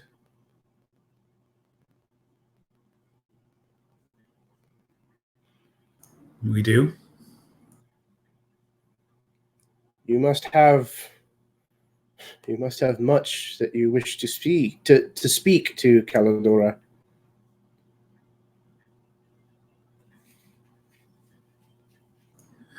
We do. Or we hope to. If you are looking for forgiveness, you've come to the right place. Come inside. Thank you. She kind of stands aside and kind of gestures towards the mouth of the Colossiah, kind of looking at all of you with like a mild amount of curiosity. You head inside, and you find a very simple kind of dwelling. There's not more than half a dozen rooms here at most, and they're definitely kind of Spartan living conditions. There's some creature comforts, but it's very modest, and you don't see anyone else here whenever you enter. You can smell the kind of aromas that you would come to expect from a temple. Incense, oils, things of that nature. And you definitely smell the presence of ether. She kind of follows the last of you inside, and she says, "Well, if you would like, you can make yourself at home. I do not have much in the way of hospitality to offer you, but I will share with you what I can. You are welcome to stay as long as you would like." It's very generous of you. It is what my goddess demands of me. It is how I earn the right to be here. So,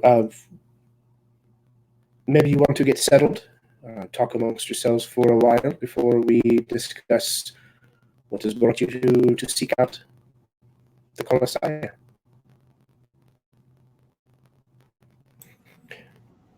And bows her head and then makes herself scarce.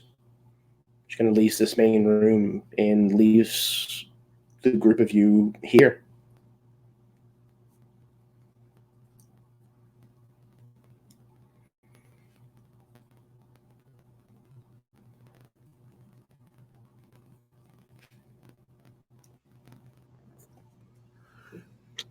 I don't Basrad. understand why we're here.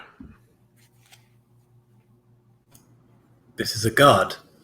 And she'll point sort of back the way they came. Another one? Another one. There are many. And we've come here because this god represents certain aspects that we need to discuss. And I think it would do us a great deal of good if we looked into ourselves and took note.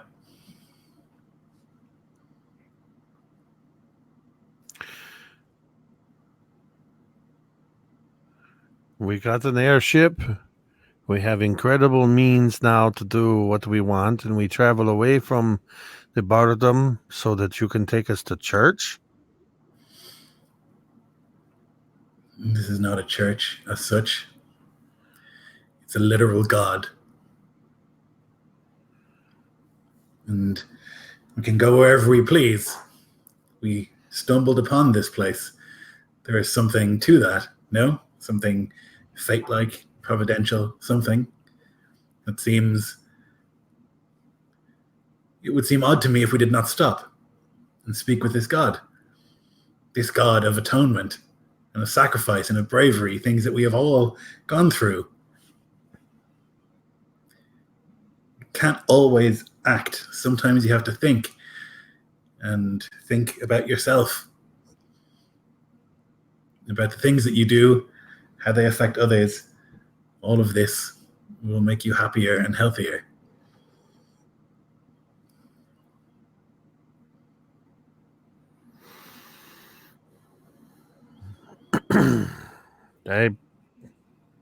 If you say so.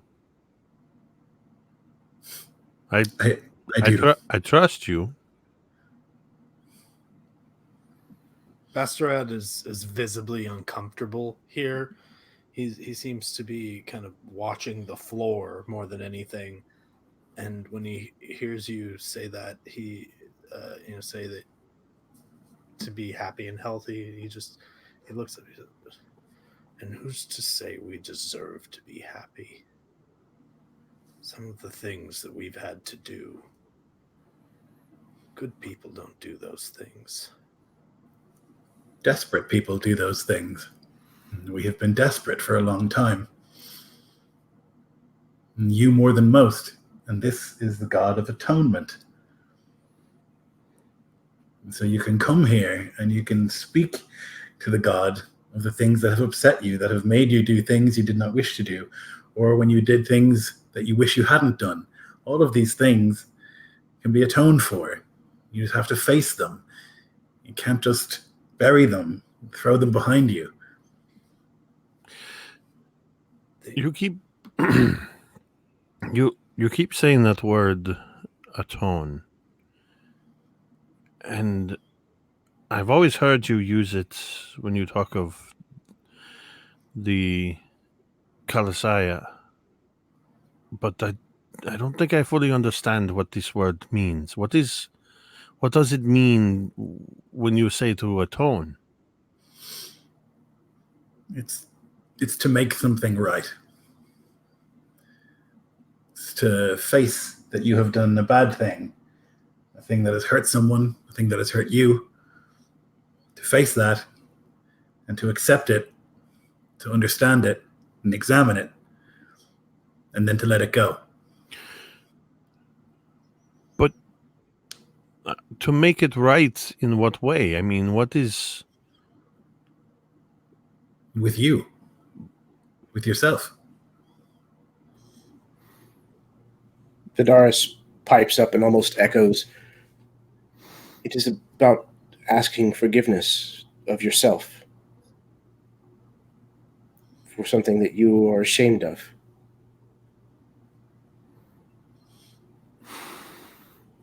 There is a great deal, Katya, that you hold on to.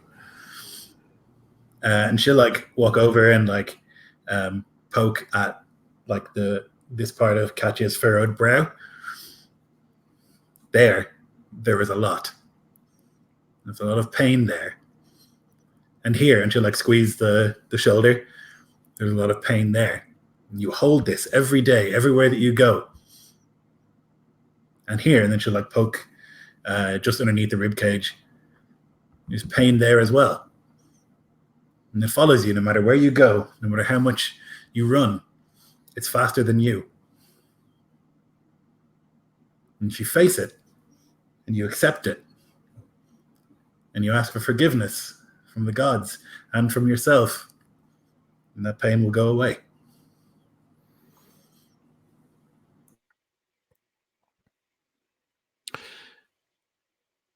Katya has become pretty much at the moment that Vidaris spoke, and then with Ingvarad sort of pointing at these very areas, the furrowed brow, the shoulder, just under the rib cage where the heart is, the very areas that until this moment Katya hadn't realized were both physically and emotionally where she was holding on to a lot of baggage for things in her past. And so between their words and what Ingvarad has just said in particular,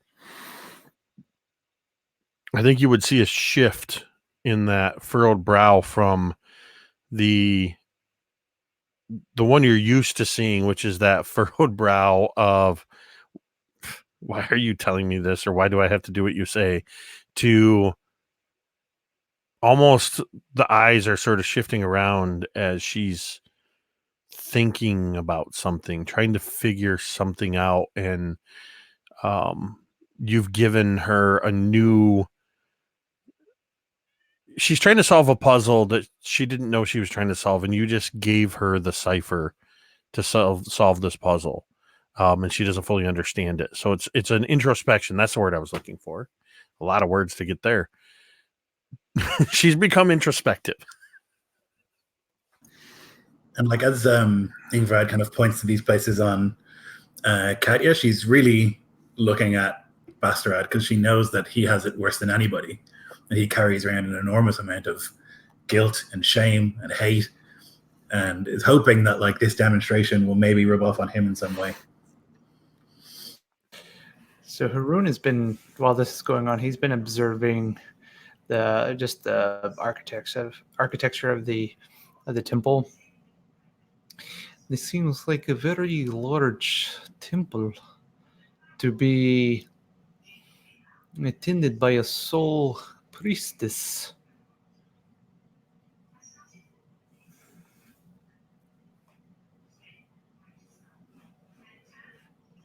Where are the other clergy of this Colossiah?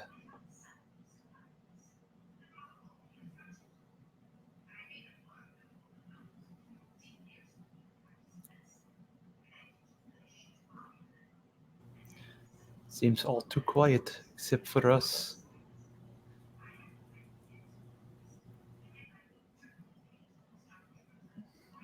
Well, he speaks up, but his voice is soft and a little thick. It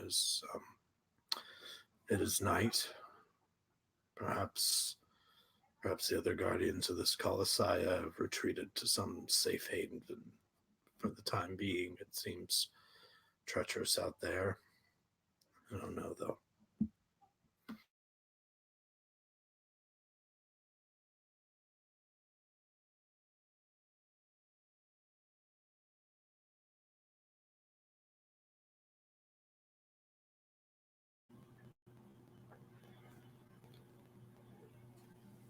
As the conversation reaches a lull, there's a small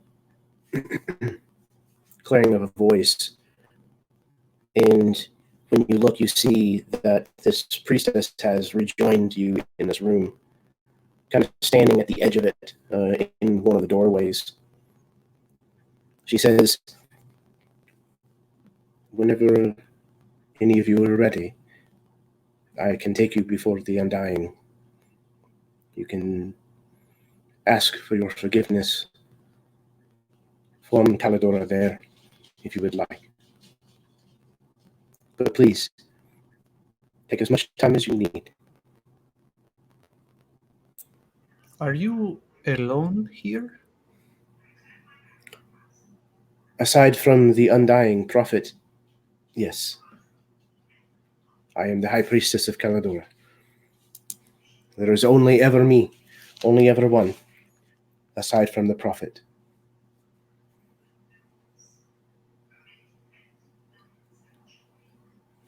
Do many visit you here? At times, never very many at once. I have not seen visitors in some 4 or 5 months now. Because of the onset of the long night, most do not travel. I did not expect to see a group this large so soon.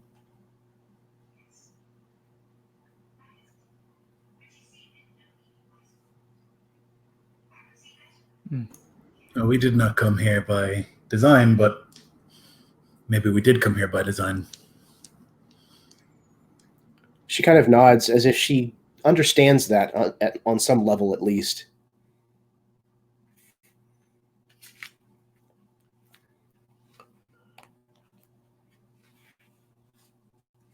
She says, "It's another who arrives, but they will be alone, and they will become the high priest or priestess of Caladora, and then I will become the Undying. This is simply the way that it works."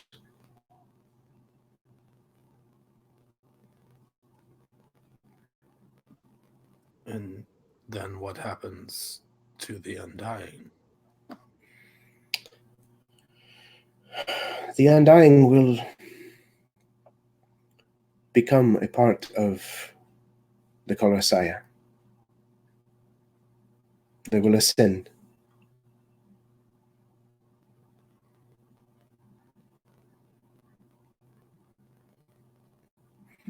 He looks puzzled. Push. Go ahead, sorry. I say he looks puzzled, but doesn't push it. Surely ascendance is not something that you have not heard of. You are unfamiliar? I've heard of it, but never specifically with this. Neil kind of raise his hands to everything around them. I didn't know how it worked here. I've only heard some tales. It's been a long time since I was learning of the gods. I understand. Is there one of you who a piece?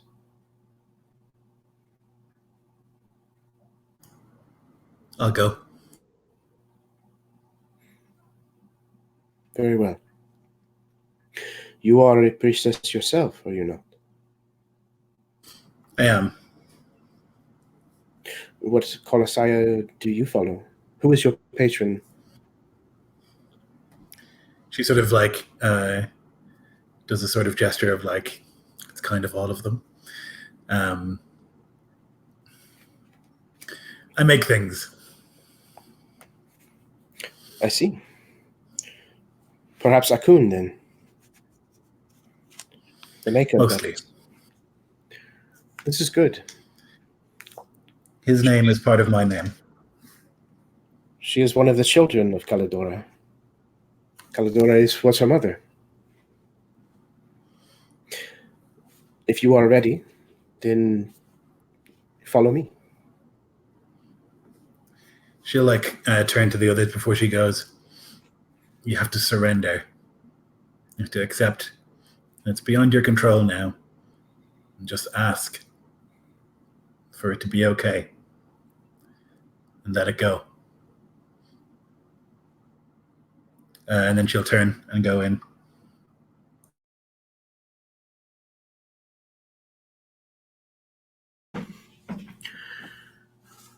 You're led down a short kind of winding, slightly sloping tunnel to a somewhat larger chamber that's dominated by what looks like branches or roots that kind of come up through the floor at the back of this room and disappear into the walls and the ceiling of the rock. And kind of enraptured in the branches is a bonekin. His head hangs down, and there's blood that streaks his face and his chest. He is completely naked, and there are parts of these branches that are growing through him. And in addition to him, you can see several other skulls of varying different races, where these branches are kind of holding them aloft because they have also grown through them all the way. In front of where these branches are, there's a bowl that is laid in front of him, and you can see from the edges that ether is put into this bowl and lit on fire. The priestess kind of guides you into the room to where there's a kneeling cushion in front of this bowl,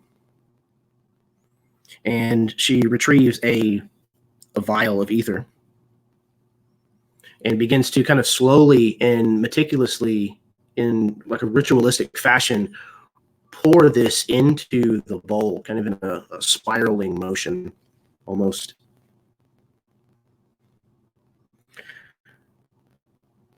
She looks to you to see if you are ready before she begins the rite.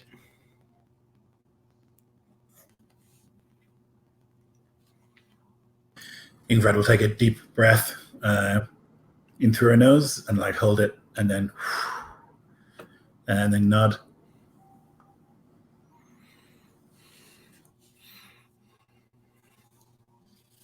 Once you are ready and you indicated as such, she then pulls a flint and steel, strikes it twice until one of the sparks lands in the gathered ether in this bowl and alights, burning with this fire that you just came from a place that showcased this exact same fire, this dark, smoky fire of ether burning.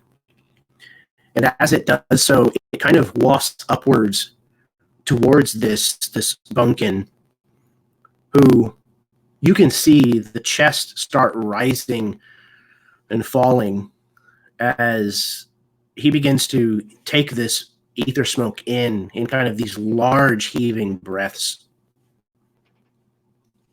And as this happens, the priestess turns and gives you a nod, and then rises to her feet and leaves the room.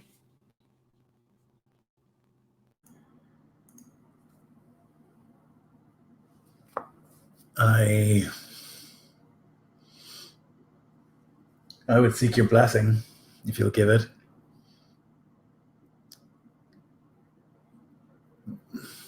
I have not been as selfless or as brave as maybe I should have been. But really, the blessing is not for me, but for those broken souls outside. They are braver than they have any right to be, and they have sacrificed more than any should be forced to. And so I hope that you can give them the atonement that they seek, so that they can go forth from here with renewed hearts. I spend a lot of my time thinking about what I do and processing and praying on the actions that I take, but they do not. Some of them hold very difficult, scarring things every day and carry them with them everywhere that they go. And so I seek your blessing for their sake.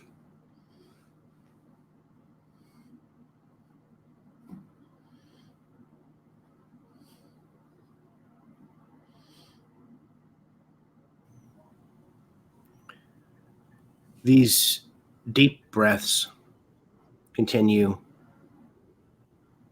and other than this prophet doesn't move.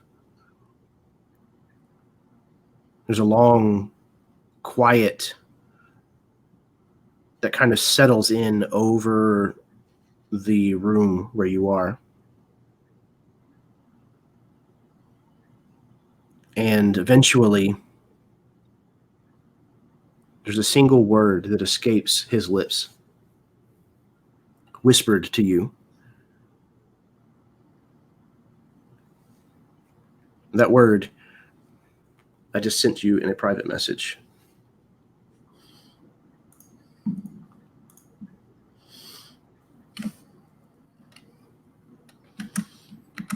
The prophet says no more.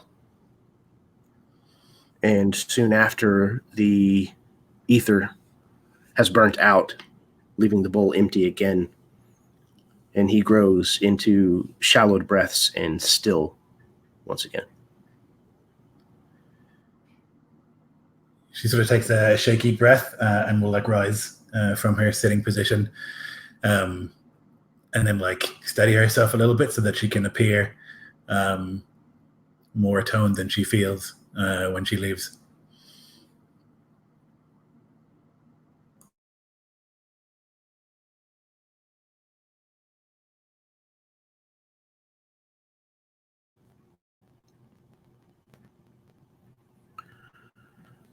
The rest of you have kind of sat in this foyer, for lack of a better term. After Ingvarad was kind of led away, they were gone for a few moments before the priestess returns and stands at the edge of the room, just simply waiting quietly. Are any of you saying or doing anything before Ingvarad returns?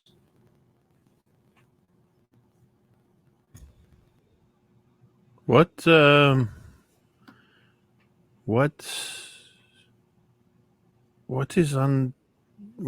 there? What is she seeing? What is she facing? Are you asking this of the priestess? Yeah. The priestess kind of takes a moment, considering your question carefully. She is facing her own truths, hopefully. She is confessing herself to the prophet, and by doing so directly to the Colossiah Kalidora herself.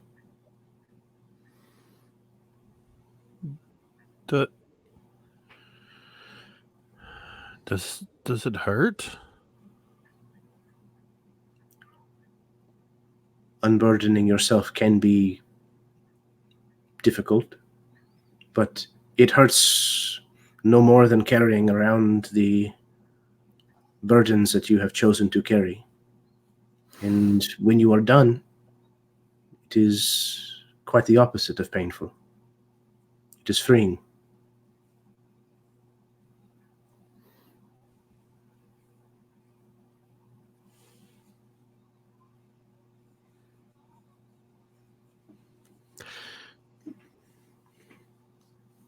I think maybe I try to form the words of another question, but I'm thinking too hard on what she's just said. And now I just step back and I'm waiting for Ingvarad to return and I'm going to be watching when she does return to see if anything's different about her. While you wait, there is water to drink. There is wine. It is not particularly strong. And there's meat or food, but there is food that has been laid out for you, so you can help yourselves if you'd like. After a few moments, Ingvarad does return. And Lloyd, what does that look like to the rest of the group? I think it's like she looks like she's seen something profound. So when she comes out, like it's clear that something happened in there, something definitely to her like divine. And I think I think it's probably what they would notice most is that something definitely happened in there, and she is certain that it was contact with a god.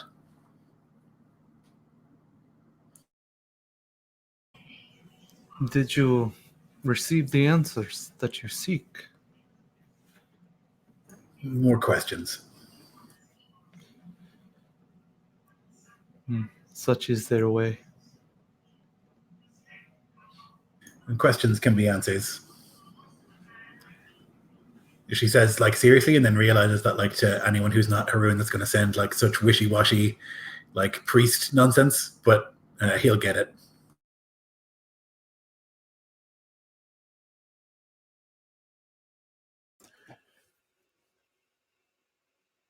I think seeing Ingvarad come out and seeing this change, this physical change in her stature,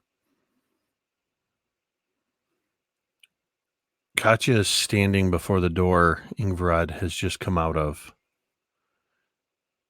Her fists are clenched, and she's breathing in quick, shallow breaths,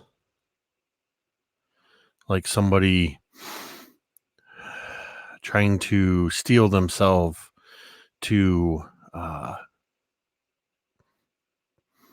jump off of a high height or face a great fear or the unknown.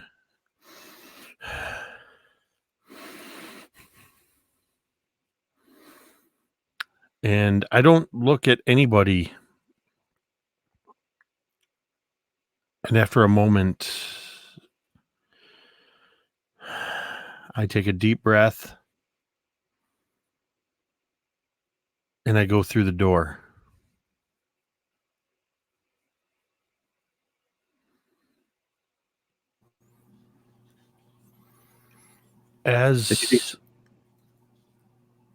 Go ahead. I was just going to say, as you do so, the priestess walks with you. And you see the same thing. You walk down this corridor that slopes slightly downward, and you're greeted with this bonekin, this prophet known as the Undying. The priestess prepares the bowl the same that she did before, though Katya did not see this, and looks to you, Katya, once it is brimming with ether, to see if you are ready.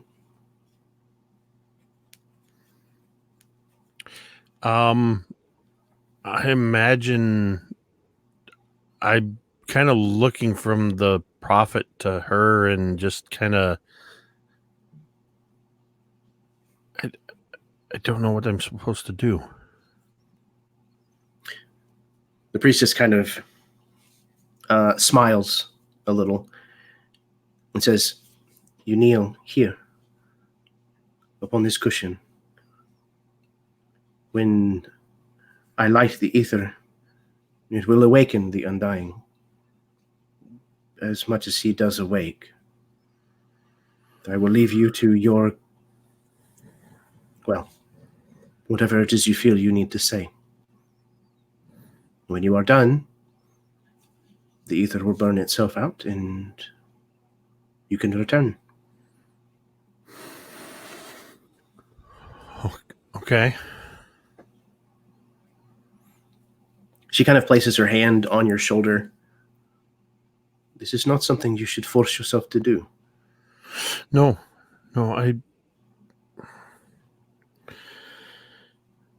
I think I want it.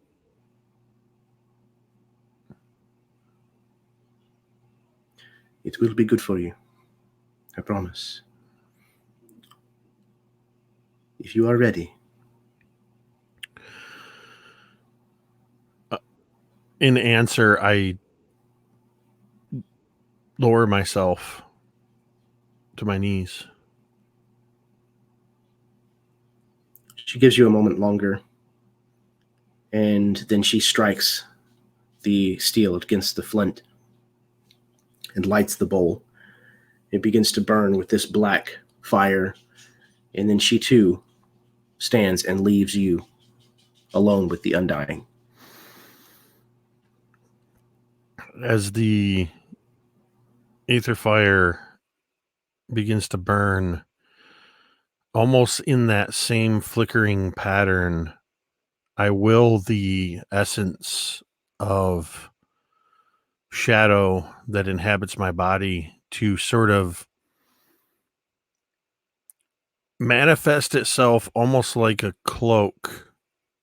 And with just a little bit of a shrug of my shoulders, it seems to fall to the ground around me like a cloak shrugged from my shoulders and just swirl around on the floor like a dense black fog. It's still there. I know it's still around me, but by willing it off of me, I feel like I can talk to this prophet. I look up and I just say,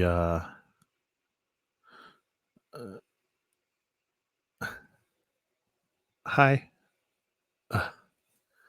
I don't know if you're supposed to talk or I don't even know why I'm here, what this is, but Ingvarad, she believes in all of this, whatever it is, and honestly, I don't know if I believe, but I guess that means I don't know that I don't believe, which means there's something, I guess, that could be there. Ingvarad said that there are things here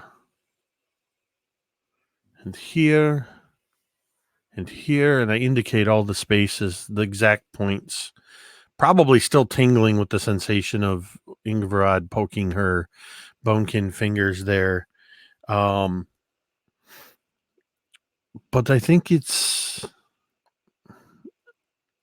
more inside me. Ever since this, and I indicate the black mist, the shadow around me, I've been able to do things. I don't know if they are good or if they are the bad that Ingvarad talks about, but sometimes they are helpful for us, and maybe they are of you. I mean, not you specifically, but your kind. I hope that's not dumb to say, but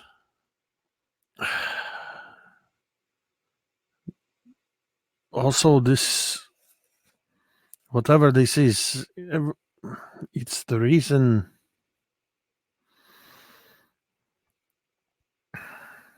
It's because of this that my mother is dead.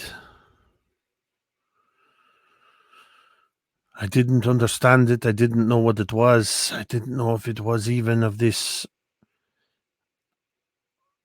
Thrist Fiend. I don't know. Do you know him? Maybe you of course you do. But it's, I couldn't control it. I couldn't fully understand it, and I imagine this shadow mist is sort of almost coming, almost like like liquid smoke, like boiling a little bit, frothing, and begins to rise up my arm. And my mother was trying to tell me something. I don't even remember what it was, but I was so angry about it, and the shadow, it just came to me, and I couldn't control it, and before I knew it was there, and this, not even of representing any known weapon, just the shadow coalesce in the exact way it did on that day. It juts out, this time to the side, but it seems to extend out from my hand about 3 feet in this jagged piece of, well, it literally manifests as an unrefined, unshaped weapon. It's the raw iron ore that is mined from the down under, but it's jagged and wicked. And even though it's not physically manifested there, I can see as it suddenly manifests once again, I can see my mother's blood coating it. And I, almost in an ashamed way, I shake my hand and it just sort of just dissipates. I don't know what to do with this. I don't know if this is of the Colossiah, if this is of Tristine, if this is of something else, something that I brought back from hell with me. But I'm torn because it is the reason that my mother is gone. But I also, it is a part of me.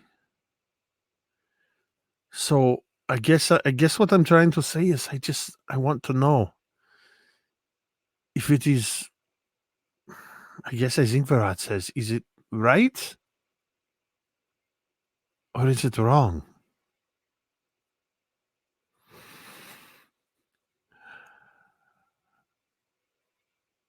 And I don't say anything else. You fall into silence as the chest of this bonekin continues to rise and fall evenly. It's difficult to tell if he heard a single word that you said, if he's even conscious. But then he whispers to you. And to you, he whispers 3 words. And I'm sending them to you in a private message. And after this, the fire burns the remainder of the ether from the bowl, leaving it empty. And then he grows still and quiet again.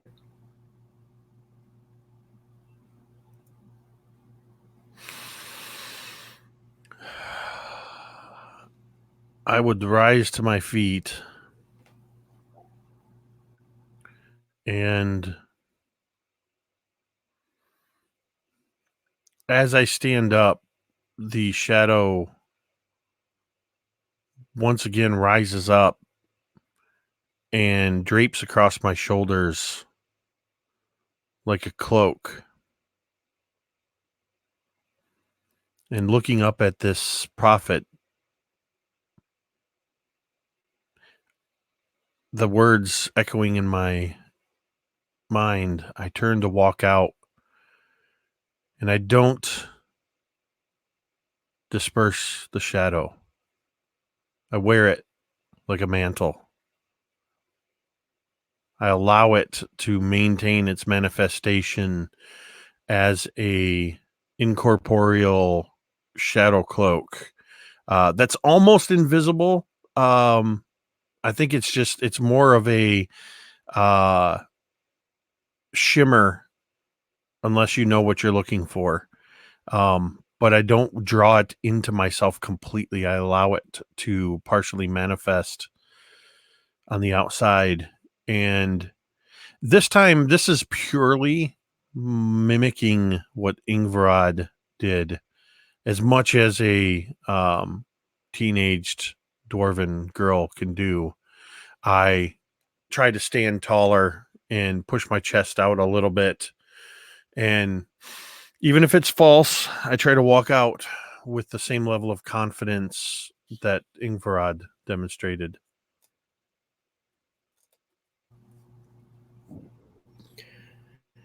While Katya was away, was there any conversation what's happening in the room with the other 5 of you, or the other 4 of you.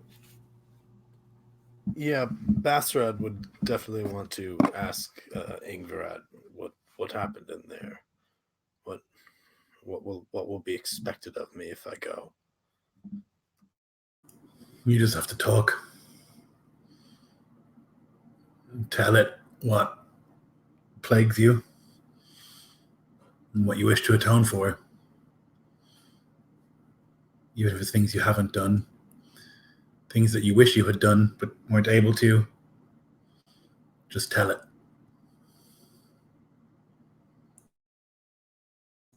There's no need for ceremony or fancy words or prayers that you don't remember. Just talk. And he'll look you directly in the eye and just say, head bowed a little, and how are you after being in there?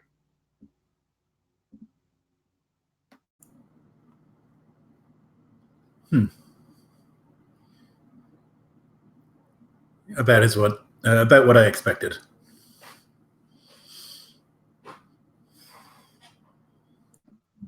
And take a deep breath and kind of move a little closer to the door to await Katya.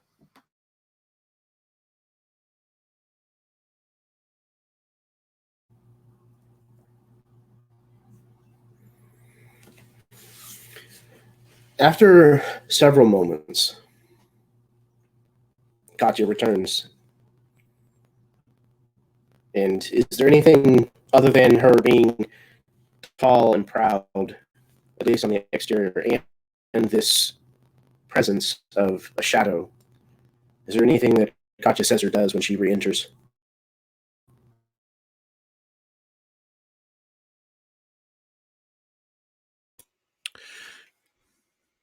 No. I deliberately walk across the room, and if there is a wall to lean against, I lean against it with my arms crossed.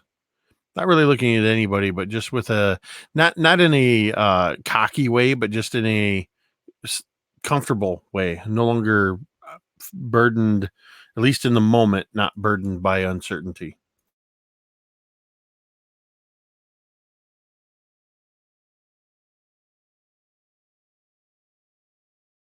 Yeah, Ingrid is a very perceptive person. I think that she would see the difference between like Katya's usual sort of like whatever, I'm a teenager leaning up against the wall, and this, which is different. I would probably just note it.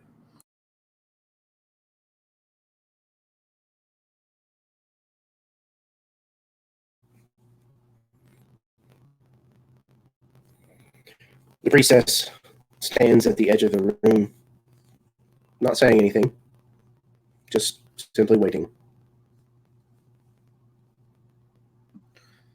Bastrad will give a last look towards Ingvarad and give a bit of a nod, and then turn towards the priestess.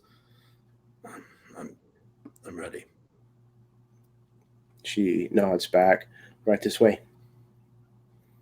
She leads you down the same corridor, prepares the ritual the same way that she has for the previous 2,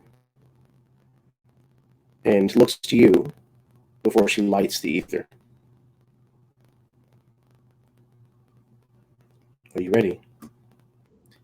He's actually kind of staring a little shocked at the sight of the undying. These tendrils of wood, of bone and wood, piercing this bonekin particularly, flashes him back to the sight of Deathkari pierced with these tubes flowing in and out of her in this very eerily similar manner. And he stands sort of open-mouthed, staring at the thing for a moment, and doesn't even register the high priest asking if he's ready at first. And she may have to repeat herself before he kind of comes to, yes, right, and kneels at the on the cushion.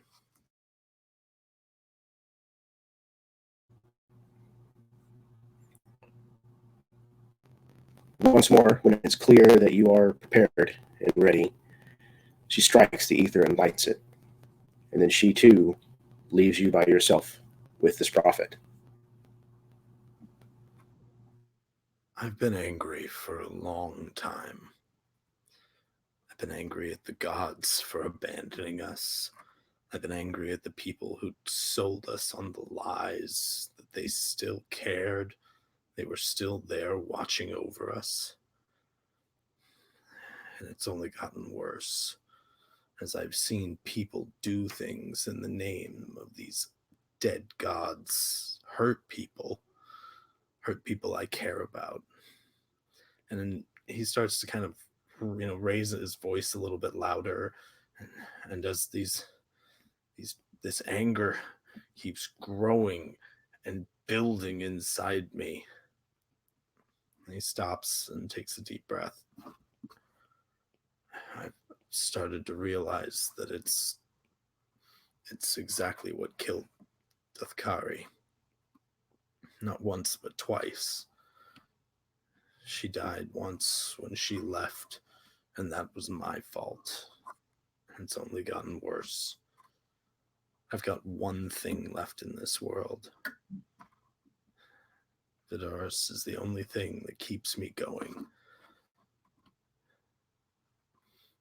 I need her not to hate me, but I have to know. Is it true? Was the dream true? Was my dream a lie?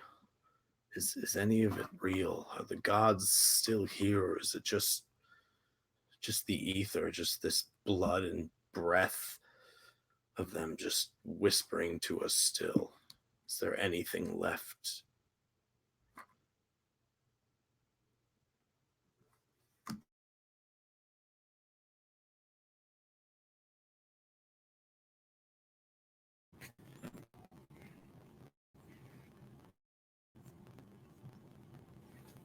You finish. There is no sound but this rising and falling of the bonekin.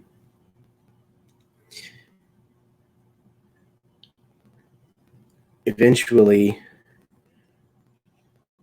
you too hear the whisper. You are whispered one word. I've sent it to you in a message. And after this whisper, the fire burns out. He grows still and quiet. Basterhead stays in the chamber, staring at him, kneeling there for a long, long moment. Perhaps even as long as he spoke for, before rising to his feet and exiting.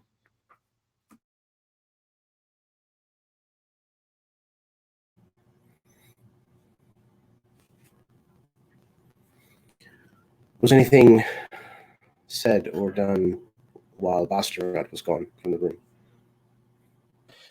Yeah, Harun would go to Katya and have you made your peace with your friend, the elf who ascended?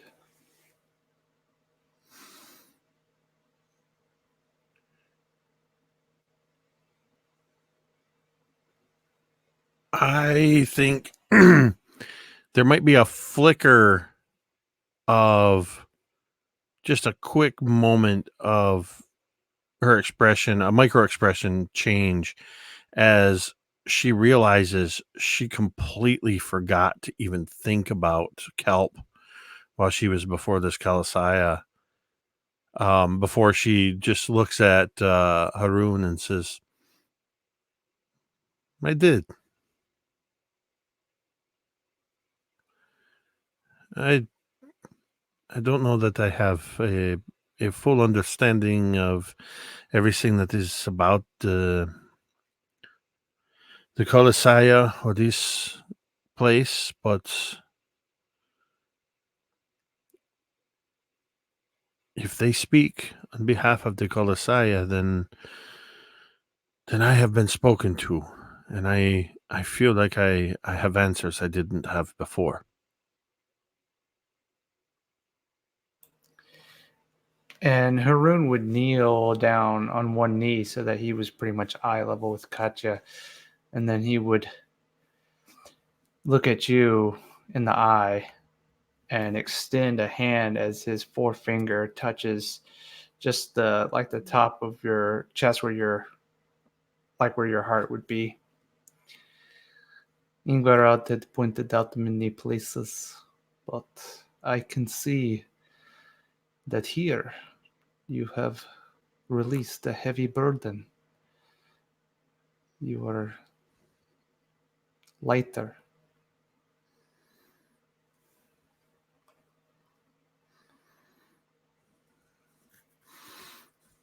Yeah.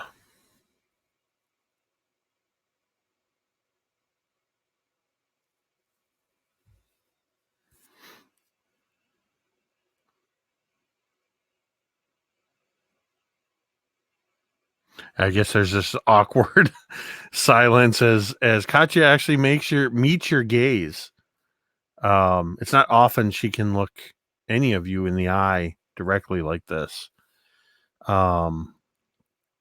But she just holds your gaze, where normally she doesn't like to make eye contact for that long anyway. But at least for the moment, whatever has happened to her has given her a bolster to her confidence.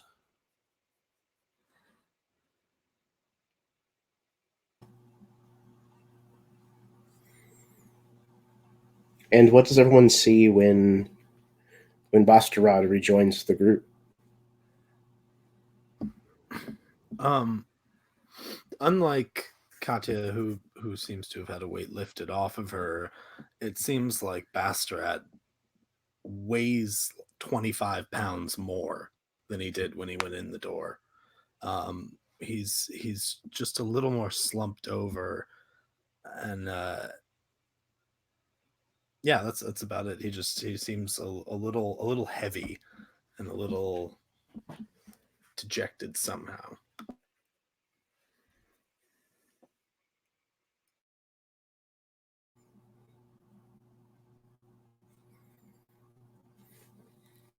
Once more, the priestess simply stands by, waiting, without saying another word.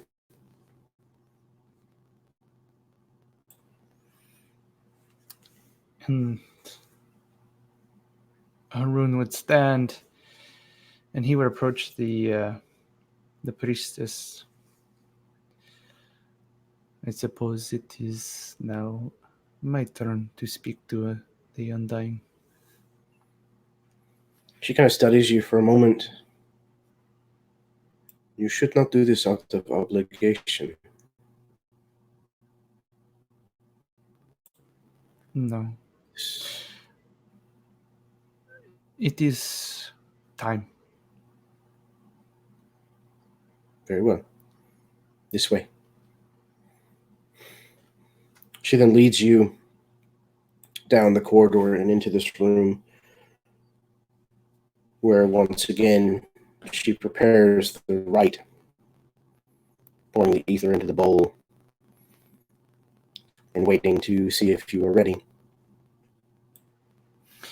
Yeah, I imagine Haroon would prepare for this, in that he would undon any weapons and set those aside. He would kneel as if to give prayer,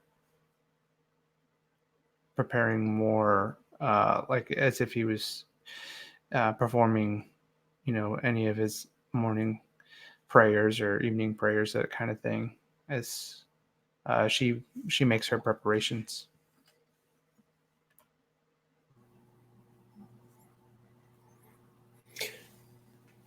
And once more, whenever it's clear that you are ready to begin, She then strikes the ether.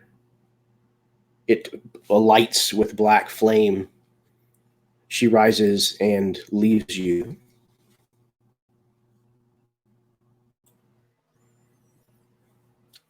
For a moment, Haroon, just sitting on his knees before this undying, his eyes are closed, and he breathes in slowly in a meditative state as the ether kind of fills the air. When he opens his eyes, they glow with the ether. I have performed many acts of violence in my past that I am not proud of. I have killed unwantingly for a cause that was not even my own. It was only in the presence of my own death that they found a new path, a peaceful path, shared to me by another who I was meant to do harm and showed me kindness. And he would reach in and pull out a small journal and open to a page where a crumpled letter that he had received from Ingvarad so many moons ago, telling him of this lover that she had found and everything else. I have held on to this for a long time to remind me that I do not have to be the man that I was.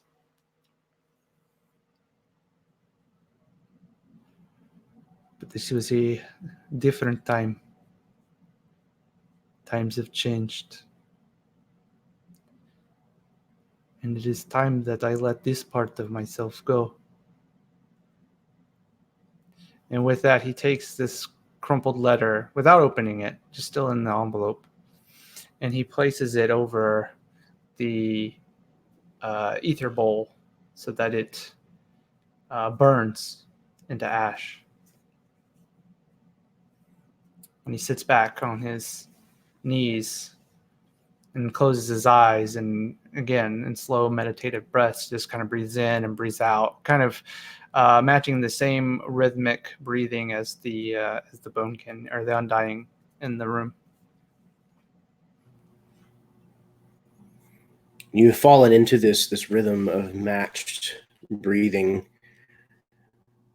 and you almost enter a semi-meditative trance. And you're uncertain of exactly how much time passes, but there is a voice that you assume comes from this prophet, this undying, and it whispers to you 4 words. Those words I sent to you in a message.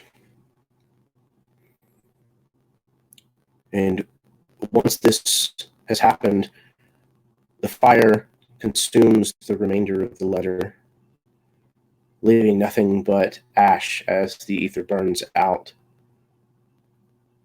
and he grows quiet and still again.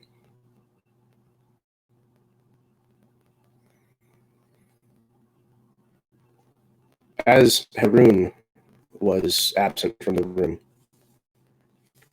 was there anything else that was spoken?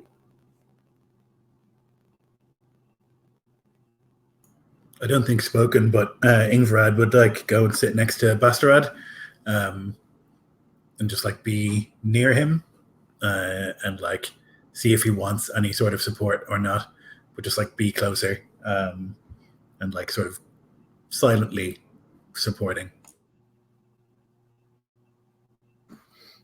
Yeah, he doesn't say anything. He's kind of sitting and contemplatively throughout Haroon's ritual.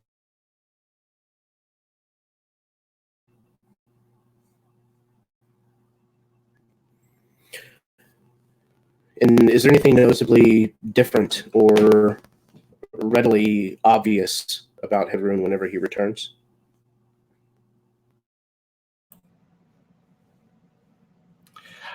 I would say that most of the time he looks very solemn, but in returning, he looks as though he does look as though a weight has been lifted off, as if he was able to get something off of his chest that he wanted to for a long time.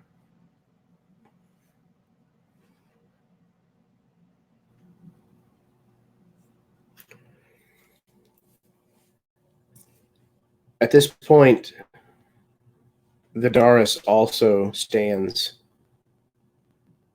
and takes her turn. And as she is gone from the room, is there anything that is said or anything else that transpires?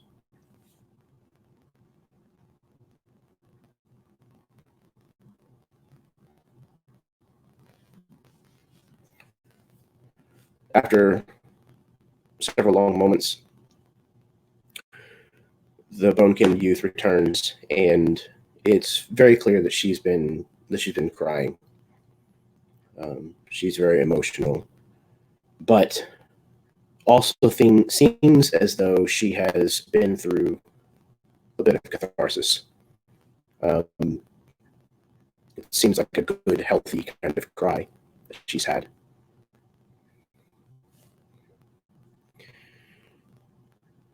The priestess stays in the room for a while after all of you have gone through this ritual, this rite, making sure that you understand there is food, water, and that you are still welcome to stay as long as you'd like. She can make up beds for you in the extra rooms. And she says,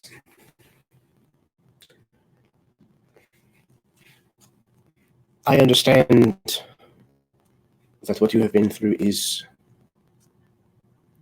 difficult. There are many who do not have the courage to go through what you have gone through today.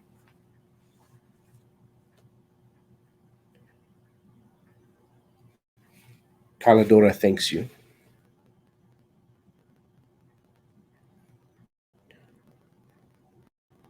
I would, if you would permit it, to share you the story of our goddess. Why it is important that this place exists for people like you and for me.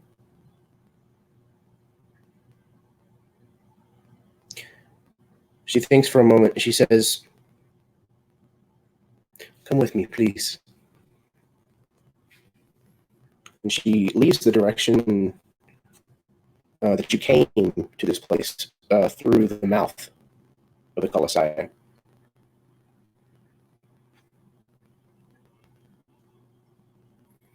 Is anybody not following her?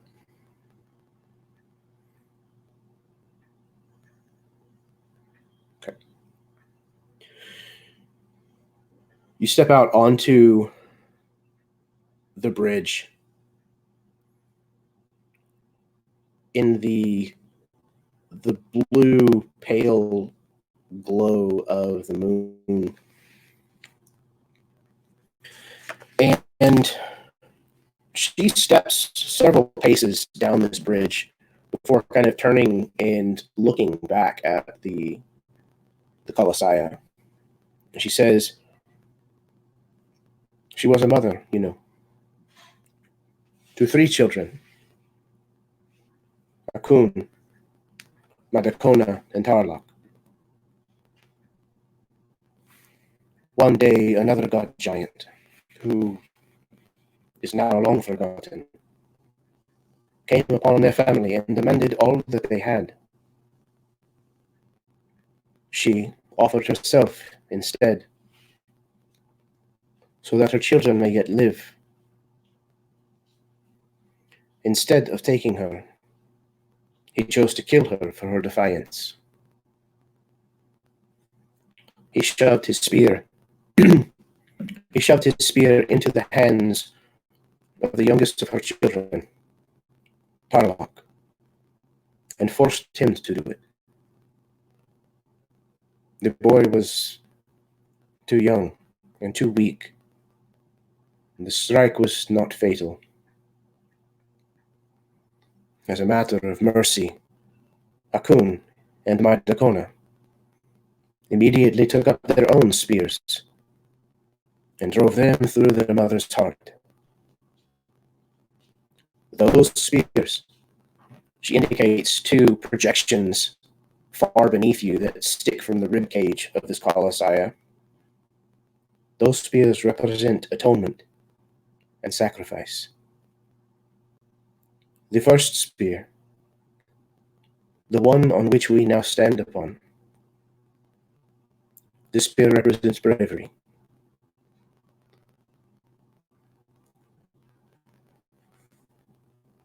I hope that all of you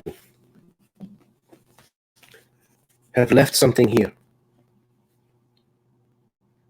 But I also hope that from this place you take something with you.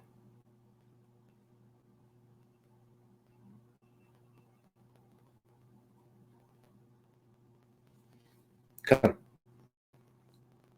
let us eat and talk of other things.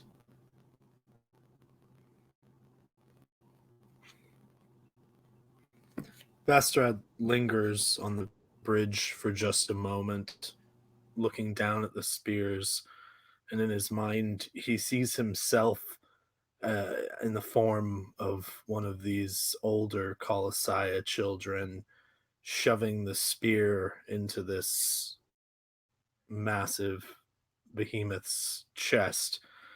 And he just thinks about that for a moment before walking back in.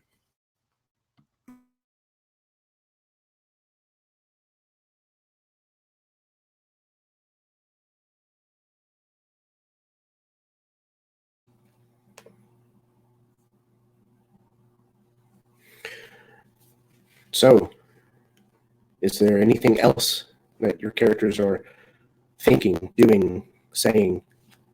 Because this is where we're going to be leaving the six of you, this evening. Anything you want to say in closing?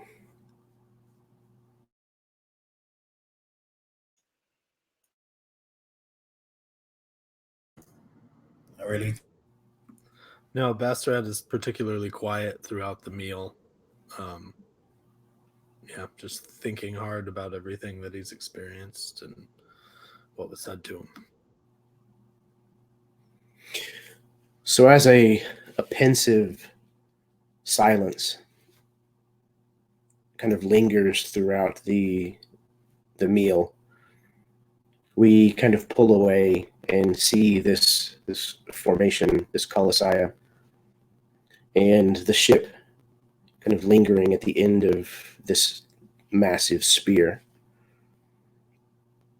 And we pull away and fade to black. So, that was episode 9, Candles in the Dark, of this Momentum campaign.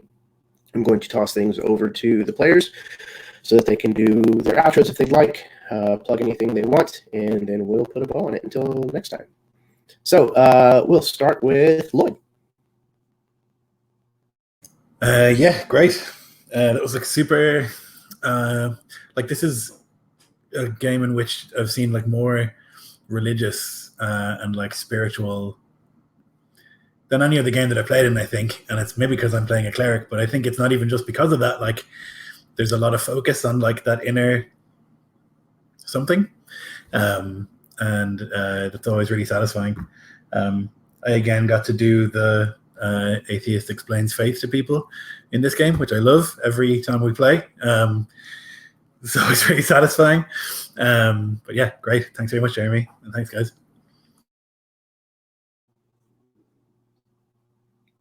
Absolutely my pleasure, sir. Thank you. All right, next up we have Jake. Yeah, I got to echo Lloyd here. I think this game, and in particular with this group of players and DM, is almost a masterclass in how you can incorporate religion into a role-playing game without the stigma of real-world religions, while still drawing on that knowledge, to have it be so real, so visceral, and such an integral part of what we're doing. None of it feels like it's at odds with real world stuff. It's very original, and it's all handled very well. And like Lloyd said, I love the just the whole concept of the character that Lloyd's playing, the atheist, the faithful atheist.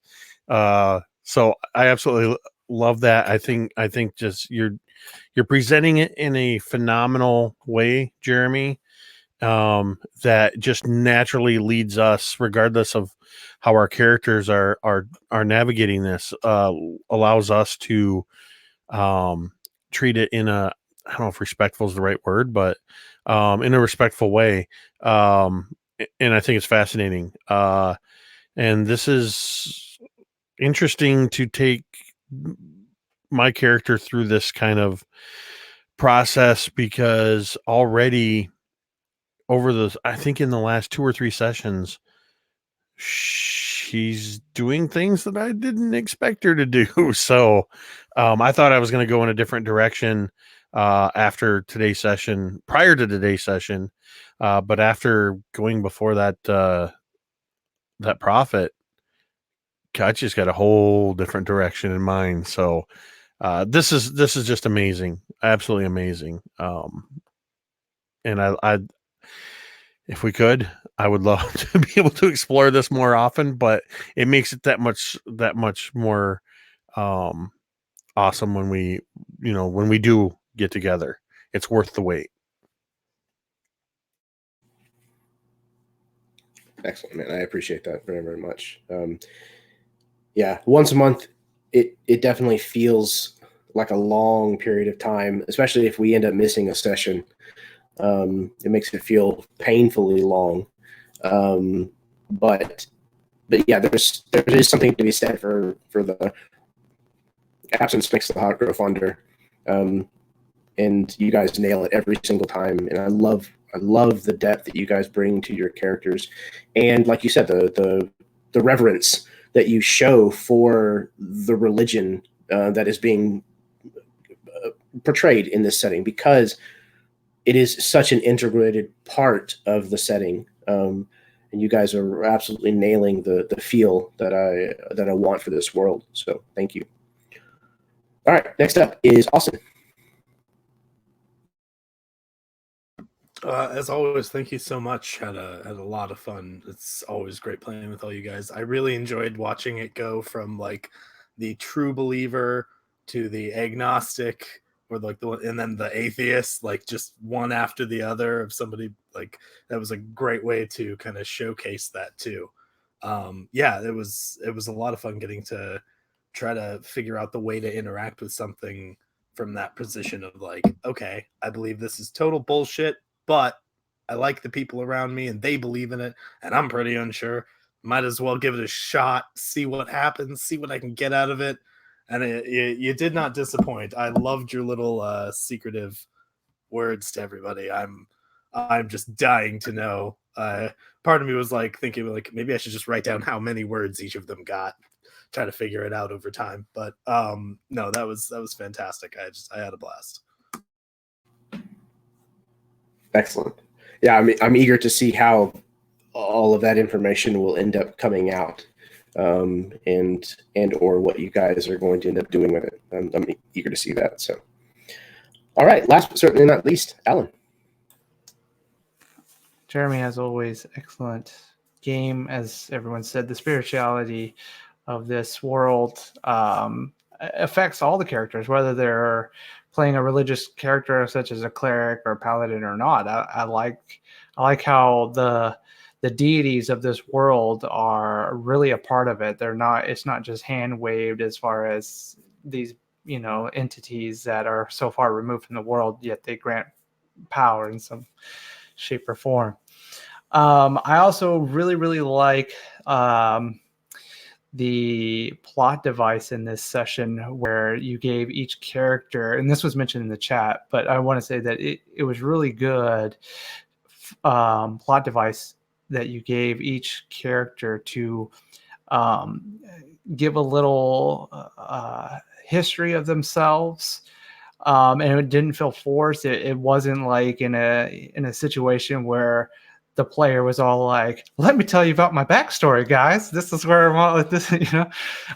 It was an interesting way to throw it out there and hit those story elements in order to showcase more of the characters' inner struggles and even some of the growth that has happened over these 9-10 sessions now with some of these characters and as far as what they've experienced.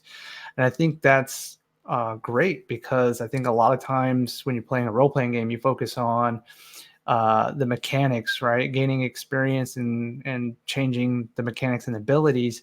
But how is the character grown through the experience of the game sessions? How is their personality and beliefs and all of that changed? And I thought this was a really great session that a lot of that came out through role play versus, again, just kind of a monologue of here's my character backstory. So thank you. Absolutely, man. It's a pleasure, again, just to watch these characters. You guys play them in such a way that they're totally believable as real people as it is, but to be able to showcase their vulnerabilities, the things that makes them identifiable and flawed, I think is a really important thing to look at, especially in this kind of a dismal world. So thank you guys for going along with that idea and bringing some fantastic stuff we can just sink our teeth into.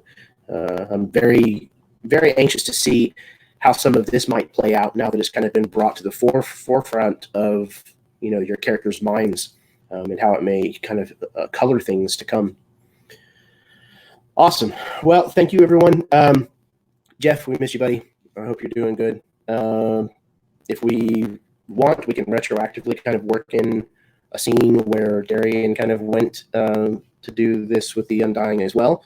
I'll talk to you about that later, and we'll make all that work. So yeah, if you tuned in tonight, thank you very, very much for watching. If you tune in the future, I appreciate that as well. And until next time, may your dice roll high and your snacks always be within reach.